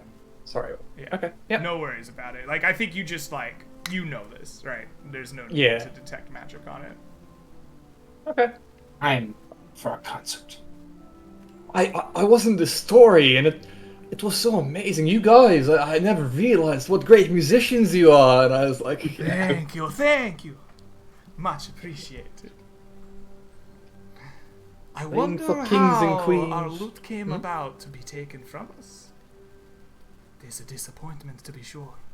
Come, it is time for our concert. They hold out their hands to take the loot from you if you will give it to them. Before I do it, I'm gonna pull out the picture with a sword because I guess I held it or Fizzle Spark held it. Yeah, I gave it to you. You asked for it. Yeah. Can you help us take this one out first? They look at it. No, this is not our story. Much as you were trapped in ours, we may become trapped in it. Okay. I'll give the loot to Fizzle Spark because I'm his minion today, so I'll let him decide what to do. Immediately to Los Dos Locos. It's concert time, Greg. You want me to sing you a song?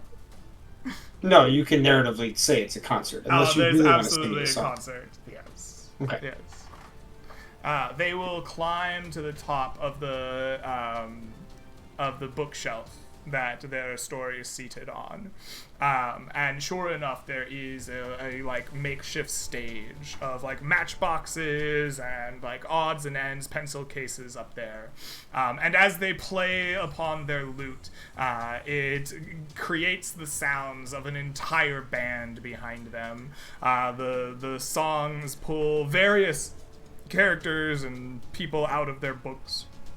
And sure enough, that row of the library is filled with people cheering on as Los Dos Locos play a thrilling rendition of their entire catalog. Greg, can I ask you to describe how it looks like when two men are playing a single lute? One plays. The man who was desperate to find the loot plays, and his female companion sings and dances and does the That's the Macarena. rest of it. And does The the Macarena. Macarena. Means easy. Perfect. Does anything result from this concert other than joy and happiness and Joy and happiness. Yeah. Joy and happiness.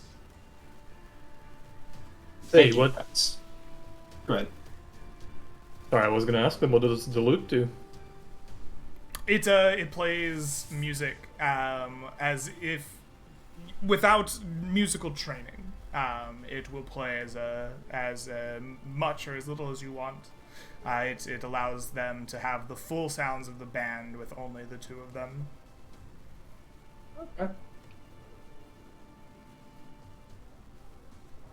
Fizzle, you were saying something then before. It's amazing, friends. Thank you. Do you know of... I'll motion them in close. Secret room. Yes, I have heard tale of a room tucked away even the librarian does not go. There was once someone. Their book burned, turned to ash because they left and found somewhere else. The librarian looked and could not find them. I hear even the great Fido and his nose could not sniff them out. I hear they went through that. And he points towards the spinning astrolabe. I do not know how, but I think what you seek may be behind it.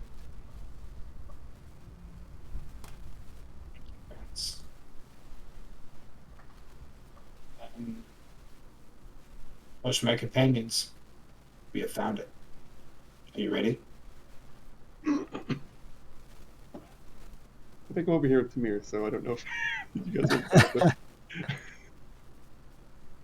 Alright, I'm gonna go over to the astrolabe. It's still spinning slowly?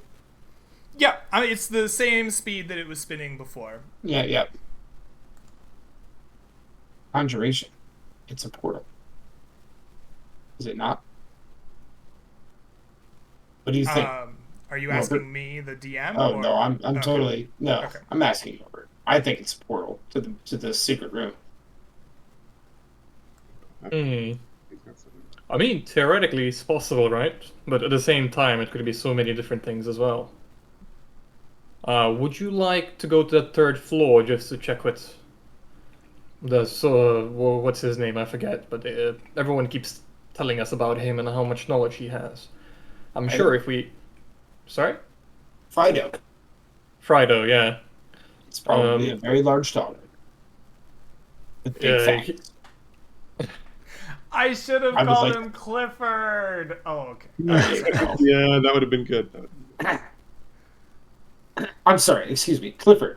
The dog on the floor. Yes. Retcon. Yeah. It's been Clifford the I'm whole mistaken. time. I'm sorry, I'm mistaken. It must have been. It was Clifford. I don't know where I got Fido. Who would name the dog Fido? Clifford is such a better name. It is such a horrible... Sorry, Fido, I love you. I want to take this opportunity now. I'm going to pull out the peg leg.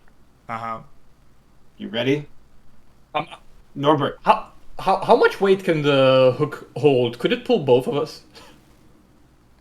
I'll put my hand on his shoulder and be like, this journey is for me, friend. Oh, God. Okay, would you like me to throw you inside and then you hook, or... No, go ahead. Good luck, my friend. I would like to cast Bless on you straight away.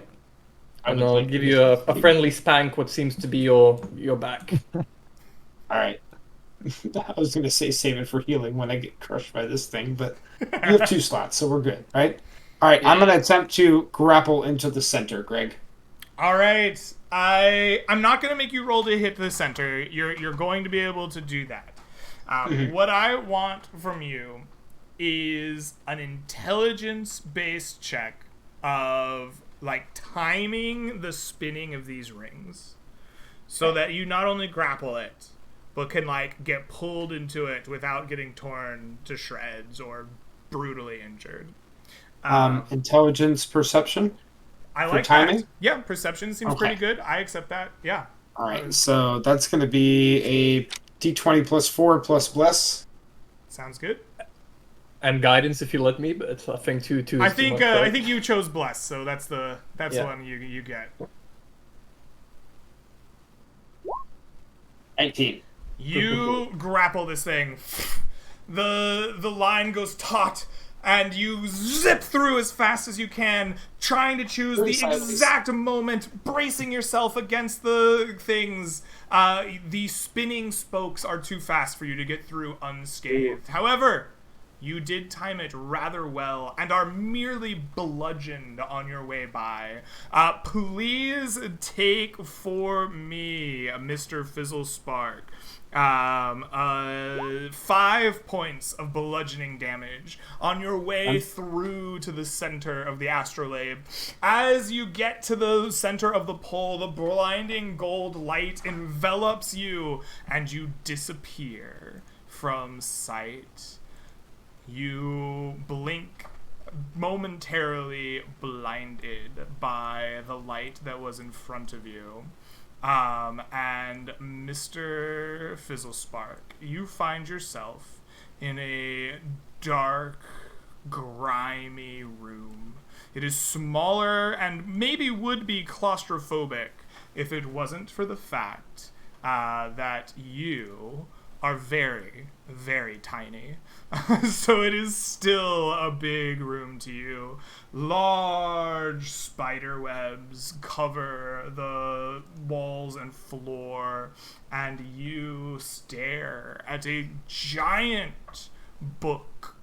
It was once white, but is now yellow due to age. And a large dragon-born wizard stands atop the book, old and gray in his scales around his face, covered in a colorful and beautiful robe. He stares at you, blinking in a bit of surprise, and says, "Oh, it has been a long time since I have had a visitor. Hello. Who, may I ask, are you?" The great wizard, Fizzlespark McAwesome Sauce. Who, friend, are you? I am Dracus. I wrote a book of magic stolen from my draconic ancestors and written down so they may be replicated by those that do not have the magic run through their veins. Speaking of the first spellbook. Oh, that would be a way to describe this, I suppose. Yes, spells, an interesting word. This is magic. The magics of the dragons, transcribed, written down for others to follow. It is a roadmap, more than a book. Is this the book you sit upon now? Yes, yes. I could not bear to part with it myself. Not to anyone without the cleverness to use it. What must one do to be deemed worthy of this amazing prize? You must answer me my riddles 3. Riddles 3. Yes. Damn, out of character. I was hoping everybody would be here. All right. I mean, oh, All right, Dracus. I am ready. You would undertake my test.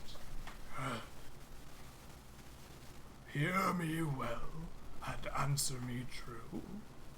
What has a golden head and a golden tail, but no body?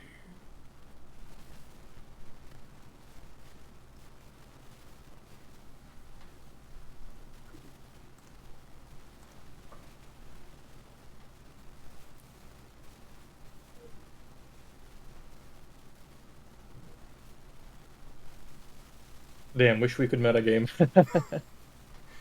You can.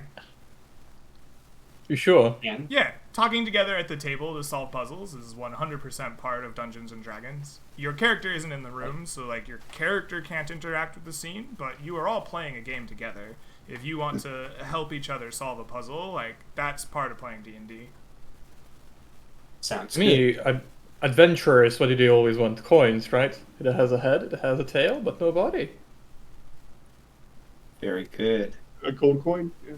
So Spark will answer gold coin. Or a coin. Indeed, yes. A golden coin.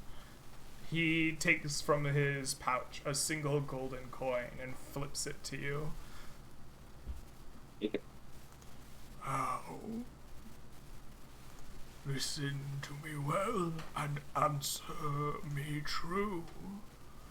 What wears a leather coat and can escort you to other realms without moving an inch?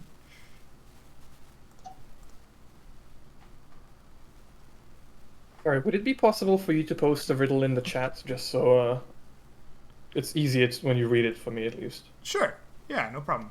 That voice is amazing, but we can't make out the words 100%. I'm Exactly, sorry. that's what I'm Okay. asking.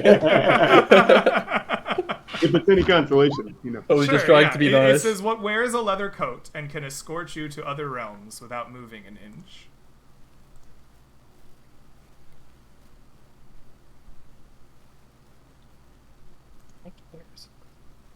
I think this one is clearly like we are in a library. A book? Yeah, A book? makes sense, yeah. Wouldn't it? Yeah, like a Yes, You're it not- does. book. Yeah, I think I'm 99.2% sure it's a book. I'll go with 99.2%. Fizzle Spark will say a book. Yes, correct. A book. He steps off his book And he says, one last. Listen well and answer me true.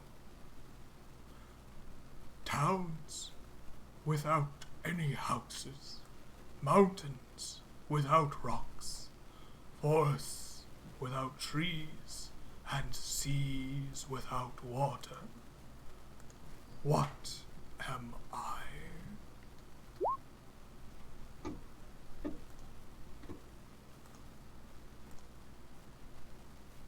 You guys, it sounds like a map to me. Yeah, that or a globe. I mean, same thing, I suppose. Didn't even think about that at all. I started thinking in a different direction completely. Yeah. Go with it. Yeah. Globe. I like a map. Fizzle Yeah. Spark will say A a map. map. Indeed, a map. This here is valuable like gold. A book to be read and exported and learned, and a map to find your way to all the secrets. It is yours. Remember the lessons. And the character just kind of slips his way into the pages and disappears. The book itself shrinks down to the size that you can pick up, and it is yours. You will see that underneath the book there is a small trap door. And by small, I mean it's gigantic. It's bigger than you are, but small for the size of the relative size of the room that you're in. And you, with a great deal of effort by yourself, will be able to open said trapdoor. And as you do, you will see that you are looking down almost directly upon the astrolabe and your friends as they stare at it, wondering where you went. I will make a grand entrance by grappling to the top of one of the bookcases and just land there and just stand, hands on hips, and then shout down to them, "I have done it!" Brilliant! You grapple down to the top of this bookcase here, shouting your success. As he does that, and I can see like blood running down his head because he, got hit by the. I'm like, are you sure you did it? Yes, fine. I will slowly start trying to climb my way down, if need be, getting some help maybe from Garrick to help me not die as I climb down 30 feet of steps. If he starts to fall, I'll try and grab him. You can just fall down, right? We did it like there's no fall damage in the Part of library. me wants to jump into your arms, but yeah, I'll jump into your arms. Yeah, just lightly fall into my arms. I'm sitting here like a... And then finally make it down into your arms. And then I will gather everybody around. Shift, all right, come on. And then, like, I have found... We have what we came for. There is things above, but I feel like it might be time to go. Do we continue to explore, or do we leave now? Well, I don't think we have enough time. Yeah, Out of here. best leave. Do you guys, because it is the weekend, can Greg go a bit longer if everyone else is okay to go a bit longer? Because I would personally like to explore more, maybe even get the magical sword from the pages by rescuing the knight again. But obviously it depends up to you if you guys are all okay to keep going. I'm down for a challenge. It's not that I don't want to do it. This is a lot of fun. I've been having a blast. It's just it's 1:30 in the morning.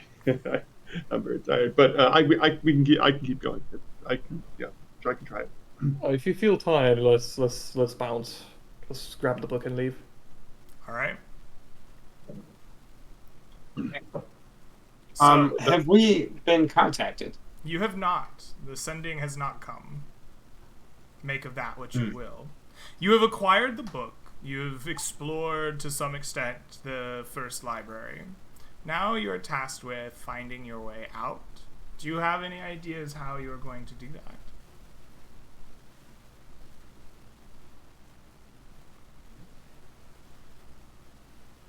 that? Go by the fireplace on the first floor, look around there, maybe wait a while, see what happens. Yeah, I guess if we haven't been contacted yet, then we'll just wait to be, I guess, what we would think would be like an hour or so of being contacted. Okay. Physical spark. So you want? Sorry, I'm sorry. Sorry, the delay is quite large. Physical spark. Did the gentleman not give you any map or anything like that? Did he only give you the book? I will tell them that he gave me a coin, a map, and a...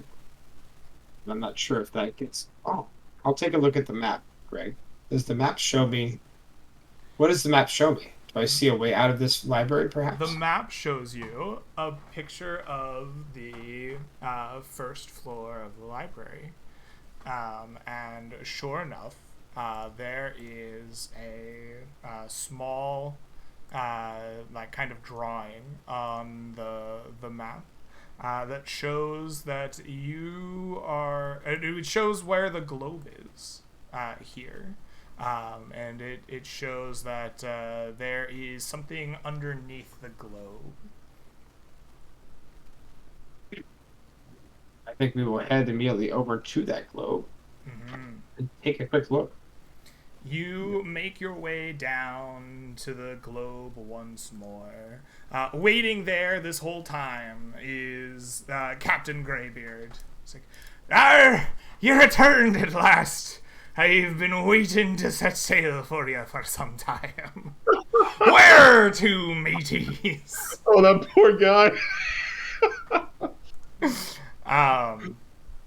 But as you look upon the globe, sure enough, underneath the globe, there is a small ring from which the globe can descend down into and fit. Right now, the globe is held aloft, which is why the pirate was sitting on it to stare at his ship. But underneath the globe in this well, there appears to be a dark blackness, like stars at night, as if the sky itself was underneath this globe.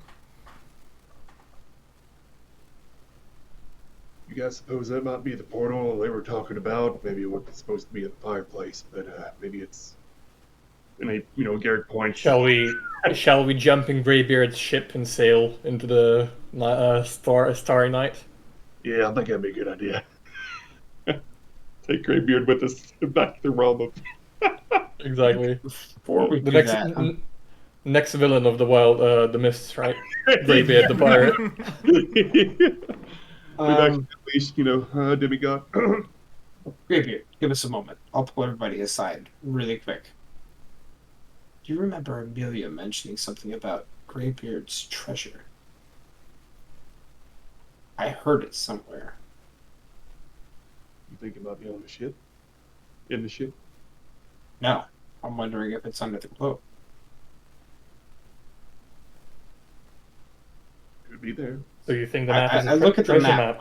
Do I get any indications on the map that just says the globe? Is it just a map that has like an X on the globe, or what does the map show me? The map shows a drawing of the first floor, and I guess it shows you almost like a in Indiana Jones or like those movies in the 90s and 2000s where people traveled across the globe. There's those like dashed lines, like a travel mark. Yeah, it almost shows like that kind of travel mark from the stairs to the edge of the globe. And then there's a small dot there, I guess. Like this is like a location marker. And you said the bottom of it. Can you describe it for me one more time? The bottom of the globe. So obviously the globe is on a stand that is raising it up in the air. The stand itself looks like it can collapse and come down, as if it can be lowered into this like kind of disc of like kind of almost like a bowl worked into the bottom of the library, and instead of like a metal sphere or like stone or something, instead the bottom of this like globe's hole, for lack of a better word, looks like a dark starry night. I look at the globe itself and I spin it slowly. Do I see any indications or things that stand out on it? You spin the globe, and it looks to you very familiar. The globe appears to have the main lands of the Imperium upon it, places that you may or may not have come from. For those of you that have only known the Shrouded Coast, you can find that far to the north above the stretch of mountains. There's also strange lands that you've never seen or heard of as well. Places that are all too unfamiliar, but the globe itself contains multitudes, including those locations that are very familiar. I'd like to examine the globe and then the stars on the ground and look to see if there is any kind of depression or a place where I could like press down to find a button or something else that might cause this to move down into the ground. You do not find one on the ground here as you look around. There's no button on the floor or on the bottom of this stanchion here. Although the device clearly can be telescoped and brought down, it doesn't appear to have a lever or something to make that function happen from the ground.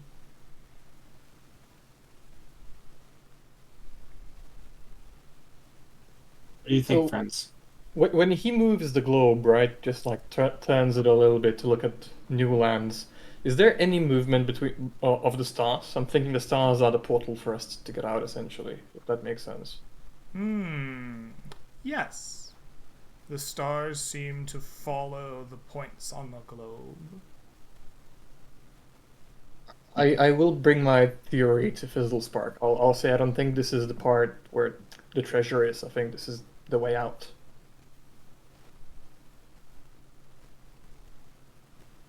We ask Greybeard to take us out. This is it. I mean, if you guys want to leave, then yes. Which I think we agreed upon leaving. Okay, then we should go. We walk up to Greybeard and be like, Greybeard, we are ready for our journey. Can you take us out of this library and back to whence we came? And can I just ask him a quick question, Fizzlespark, before we go? Of course. Sure. Tell me, Greybeard, we met a lovely knight upstairs. He said he slayed a dragon yesterday, and then the next day the dragon was once again alive on a table, guarding a book or whatever. So does, the story that follows a book, do characters come back to life every day? Do their missing treasures come back every day? Aye, it depends on the story. If the dragon is meant to die, and the knight is meant to slay it, then the story will continue and repeat. If something happens to break the story that they are from, then, well, that would be a bit more permanent. It is possible to rewrite your story, though it is difficult and hard. Usually it requires an author of your own. Say, if we manage to snuck you out from this library together with us, as we actually don't belong here, would you pay for us? Would you pay your treasure to be a free man? Not to be a person in a story, but to be a person in real life. What do you mean, real life? I'm as real as any one of you. Look at me, standing here in front of you, But you're with not. a ship of my own, the terror of the seven seas of Rye. I am Greybeard, the terror of the seas. I am the greatest pirate to ever live, with a magic ship of no need of crew myself. What if we I am manage to more take powerful you? than you. That may be, but what if we manage to take you to a place that has 20 seas, a place that has 7 oceans? 20 seas. That is more than 7. Indeed it is. Where exists such a place? I have sailed many a story in these lands. I have seen never 20 seas. I don't know what kind of people you met in your stories, but the closest thing I can imagine would probably be gypsies and their magics. They're from out of the world, and we are magical people ourselves. We come from a different world. We could take you to a completely different world you have not yet explored. We'll let you loose New there world. for a prize. Mm-hmm. To pirate, to plunder, yes. I am intrigued by your proposition. What is your price? You've already taken me peg leg. Now he's gonna be upset that we're asking for his treasure. Yeah. I'll suggest that we heard you have, well, treasure hidden here in the library. Of course I be a pirate. Me plunder's hidden away well. Your plunder of 7 seas for a chance to plunder 20. You would steal a pirate's treasure. You're a bigger fool than I thought. What's to stop me from taking you hostage and forcing you to bring me to your 20 seas?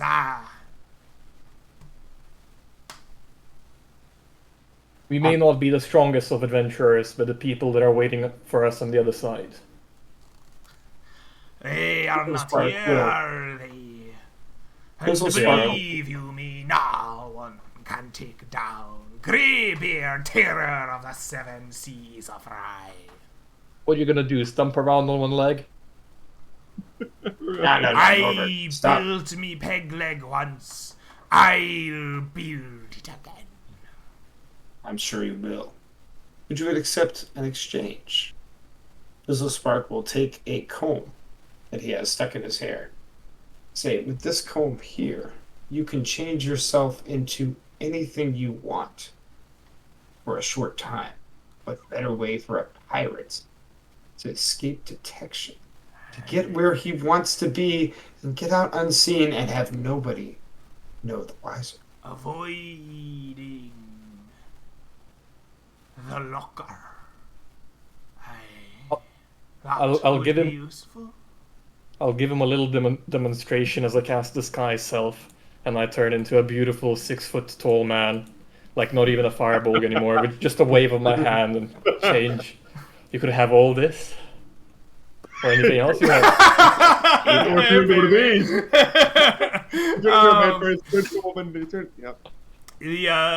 The pirate thinks you owed me treasure for a comb. A powerful comb, an interesting one. I suggest you may trade me this comb for one piece of me treasure. Ah? Except, Very well. He reaches into like the hole in his leg where there was like the screwed in peg leg, and he pulls out a small pouch. And he opens up the pouch and he says, "Reach inside and take one piece of me treasure." I'll reach inside immediately. I haven't found a damn thing down here once. I might as well get something else. You reach inside his bag of holding. There is treasure galore in here. You need only think of a item type. If it exists, it will come to your hand. What do you grab? A great axe. You grab a great axe.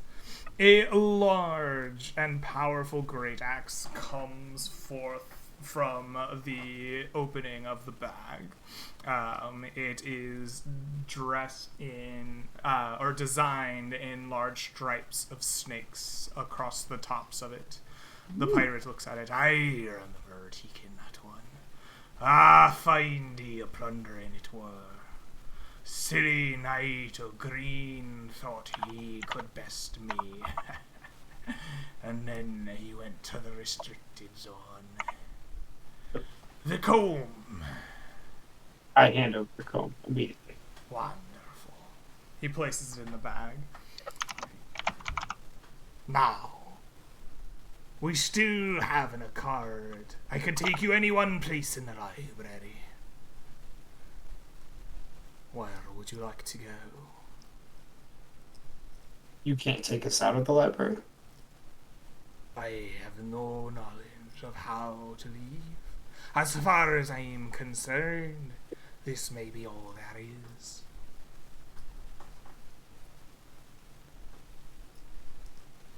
You say you're from another world. I don't believe you. All of us are from other worlds, our own stories. I think you're just a little bit confused having left your books for the first time.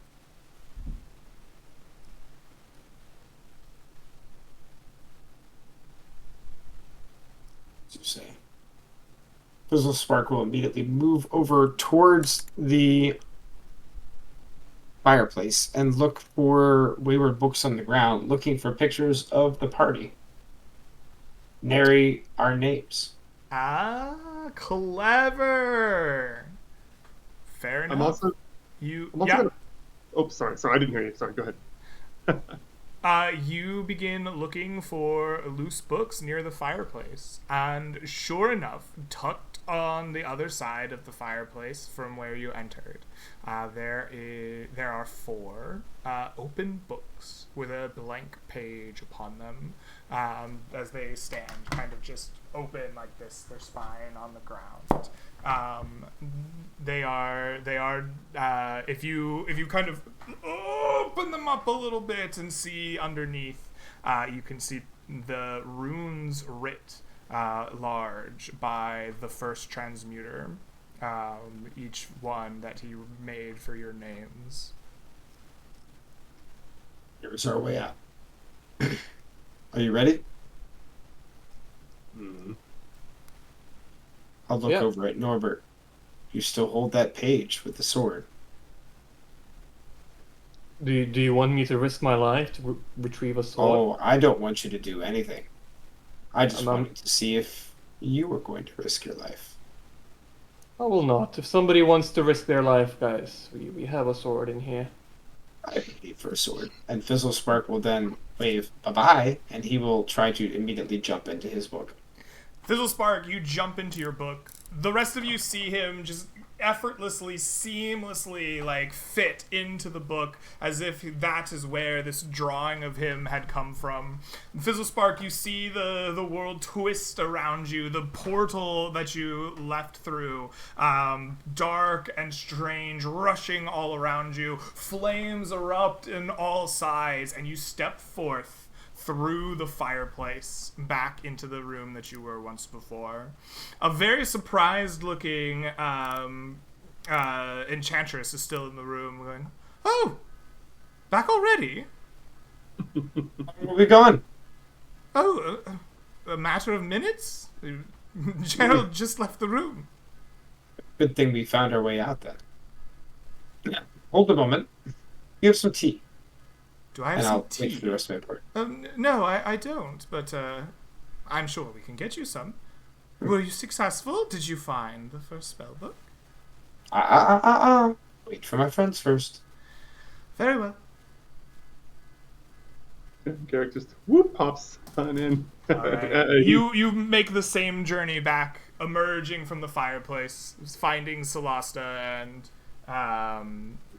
with my new great axe. Fizzle Spark waiting for you.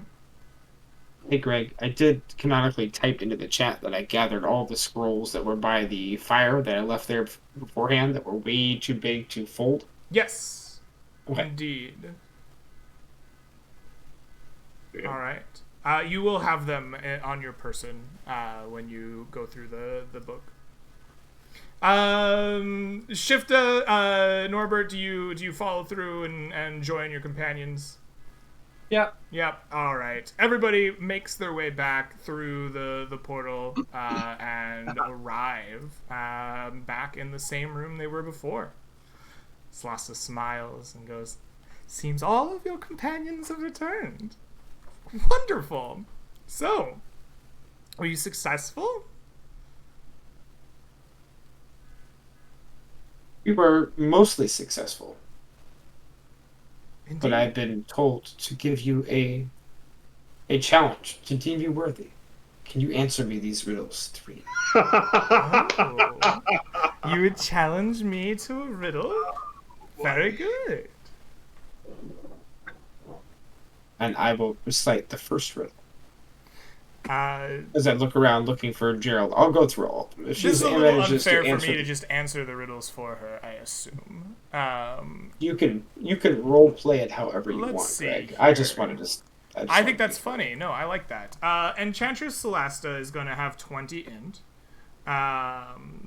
And so we're going to roll a d20 plus 5. And we'll see how well she does.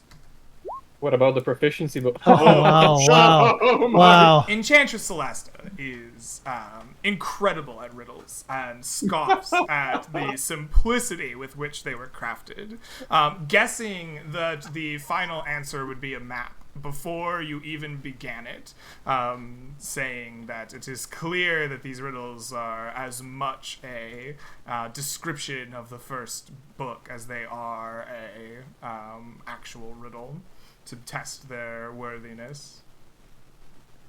But it seems like you didn't need us at all. Perhaps a little courage next time. And I will pull the book out from my pack and hand it to her. Excellent. She smiles, says, "Oh, this will be wonderful. We are going to learn so many things thanks to you. Well, I did promise an extra reward for you should you make it back. We will make sure you are paid handsomely." She pulls out the 20 golden coins that you were promised for going to the library, and she also hands each one of you a medium-sized diamond worth 200 GP. So each of you have the 200 GP as along with the 5 gold from splitting the initial reward. Yep. Alrighty. We just labeling that as gold, or should we leave it as the gem? If you would like to leave it as the gem, you may, or you may convert it into gold pieces. Either way is fine with me. Excellent. So, is there anything else that you'd like to do before this adventure wraps up? I think we've probably come to the end of it here, yes? I think so. All right. so. Excellent. Then Sorry. Then I'm going to add up some XP for you, and I will go over the magic items that you found, and when we come back from that, we will wrap it up. While I'm doing some XP calculations, I'm going to let you guys do some shout-outs, let people know where you can be found, anything that you want to tell the chat before we go, and yeah. I'll turn it over to you while I calculate some XP. Also, Dungeon Mechanics, thank you for the raid. Welcome, guys. Floor is yours. I'm going to calculate some XP for you. I'll go. My name is Shadow. Scarlet Shadow on Twitch. I am on John Dungeon Master's channel with Temer every Saturday night shortly before this game's 5 p.m. Central, where we play in the city-states of Clovis God War D&D 5e game. We are all level 9 and about 80 sessions in or something like that right now. We're going strong. I also play on Wednesday nights on Apollo_Nick's channel on our Dungeon World campaign. We are nearing the end. We are in our final arc, last 2 or 3 episodes as we finish out that campaign. Last but not least, I am smack dab in the middle of the Dragon Warrior Randomizer Summer Tournament. We're in the group stages, and as of last night, I am 3-0. I need 1, maybe 2 more wins to advance on. Dragon Warrior Randomizer is a fun game based on the old vanilla Dragon Warrior for the NES, where everything is randomized, from the map to the treasure chest locations to the monsters to everything. It's a blast. I love it. It's a lot of fun.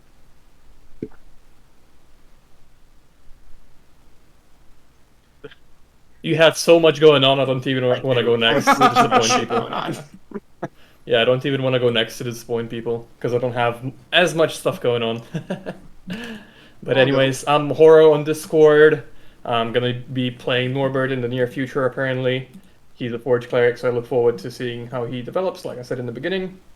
I do have a few campaigns that I'm a part of. They're not part of Twitch, so I'm not going to kind of, shout them out too much.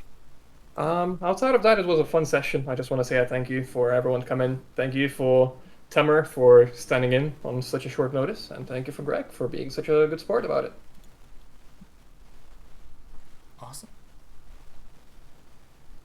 Well, my name's Broken, and I'm just a guy that likes to play D&D. I get on, Greg's channel, watch him for a bit. He's a cool guy, like his stuff, and yeah, had a fun time playing the session. Oh, the last one, I suppose, Timur. Last stand-in, just popped in. Yeah, or just yesterday. I played D&D mostly with Shadow here, Scarlet Shadow, at John Dungeon Master's channel. There he is. Yeah, it's fun, guys. Thanks. Yeah, cheers. Excellent. Well, thank you all for playing with me. I am ready to go here, so let's finish off this bit of the stream. We have 385 experience points for each of you to take home for your adventure today. Please mark that down. You've also each gained 10 reputation with the Arcanium Council, which you will be rewarded with post-haste. We also have found a plethora of magic items, though you didn't get everything we could have from the library. There is a scroll of Firewall, a scroll of Sleep, and a scroll of Pass Without Trace. There are 20 bolts of thunder. There is Greybeard's Peg Leg, and the great axe known as the Savage Bite. We're just going to go down in order and see if anyone wants to claim any of these to take on their own. If 2 people want it or more, we'll have a roll off and see who wants to put, or who gets to put it on their character sheet. So, the first scroll of Firewall. Who would like to take that home? Yeah. Anybody else? Looks like it's yours. Fizzle Spark. Scroll of Firewall. There is a Scroll of Sleep. Would anyone like a Scroll of Sleep? I already have that spell, friends. If somebody else would like to take it, this is a perfect opportunity to do so. Can scrolls be used by non-wizards? Yes. Yes. In 5e, Okay. anyone can read a scroll. So I think all 3 of us should roll it. If Fizzle Spark already has it, the 3 of us can just roll for it. Sure. Okay. Yes. Let's see it. D100s from each of you. Highest will take it. Oh, Garrick, very nice roll. You get to take it. It's a Scroll of Sleep. thank you. And there is a Scroll of Pass Without Trace. Would anyone like to take that? That sounds good. You want it? All right. Garrick, anyone else? No, I was just saying, it was making the comment. It sounded good. Oh. No, so you don't want it. I mean, if they want to roll for it, we can roll for it. But I don't know. I would, If nobody wants to claim it, we'll have you all roll for it. Yeah, let's do it. All right, let's all roll.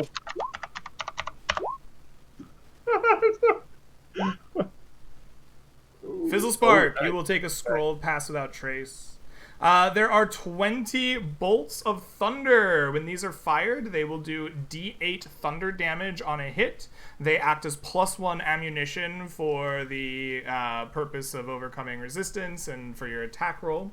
When a creature is hit by it, they must make a DC 13 Constitution saving throw or be knocked prone upon being hit. Would anyone like to claim our 20 bolts of thunder? I think they should just go to Shadow. All right. Looks like they are yours, Mr. Shifta. Bolts of Thunder. You have Greybeard's Peg Leg. This, as described, was a +1 club with up to 6 charges, which will be rolled a d6 to recharge that number of them every dawn.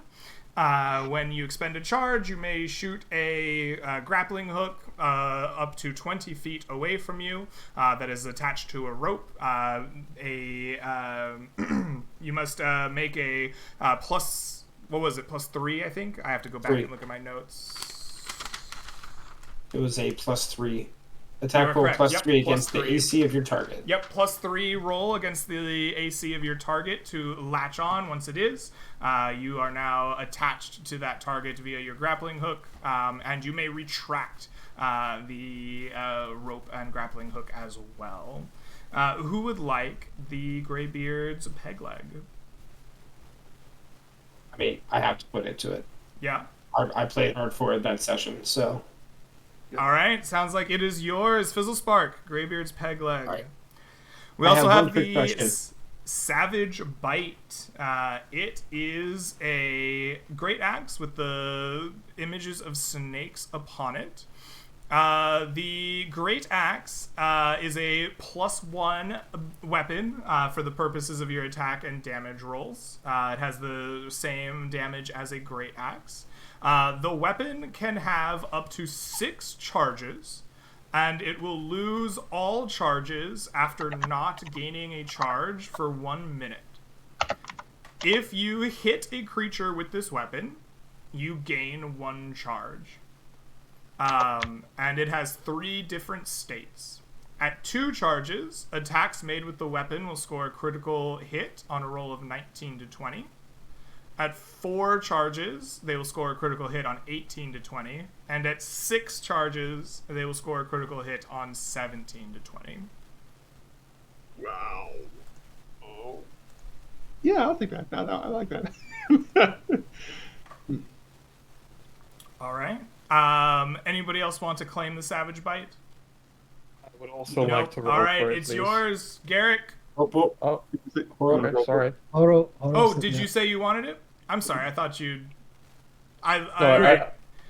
If It's you would fine. like, let's have some D100s for it then. Cool. Ooh.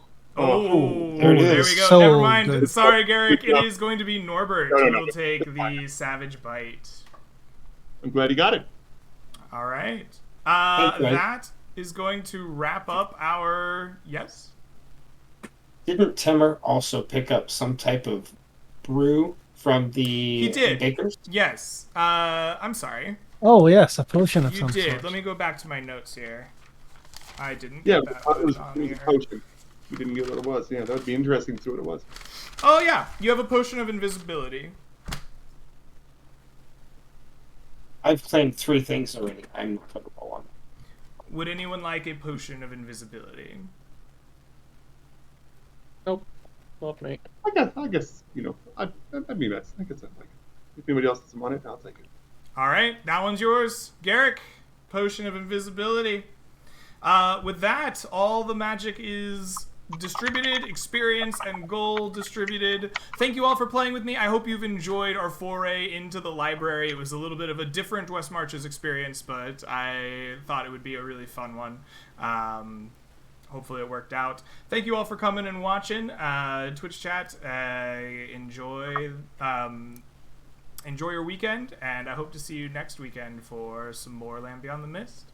Until then, have a great rest of your night, day, week, whatever it is till I see you again, and we'll catch you next time.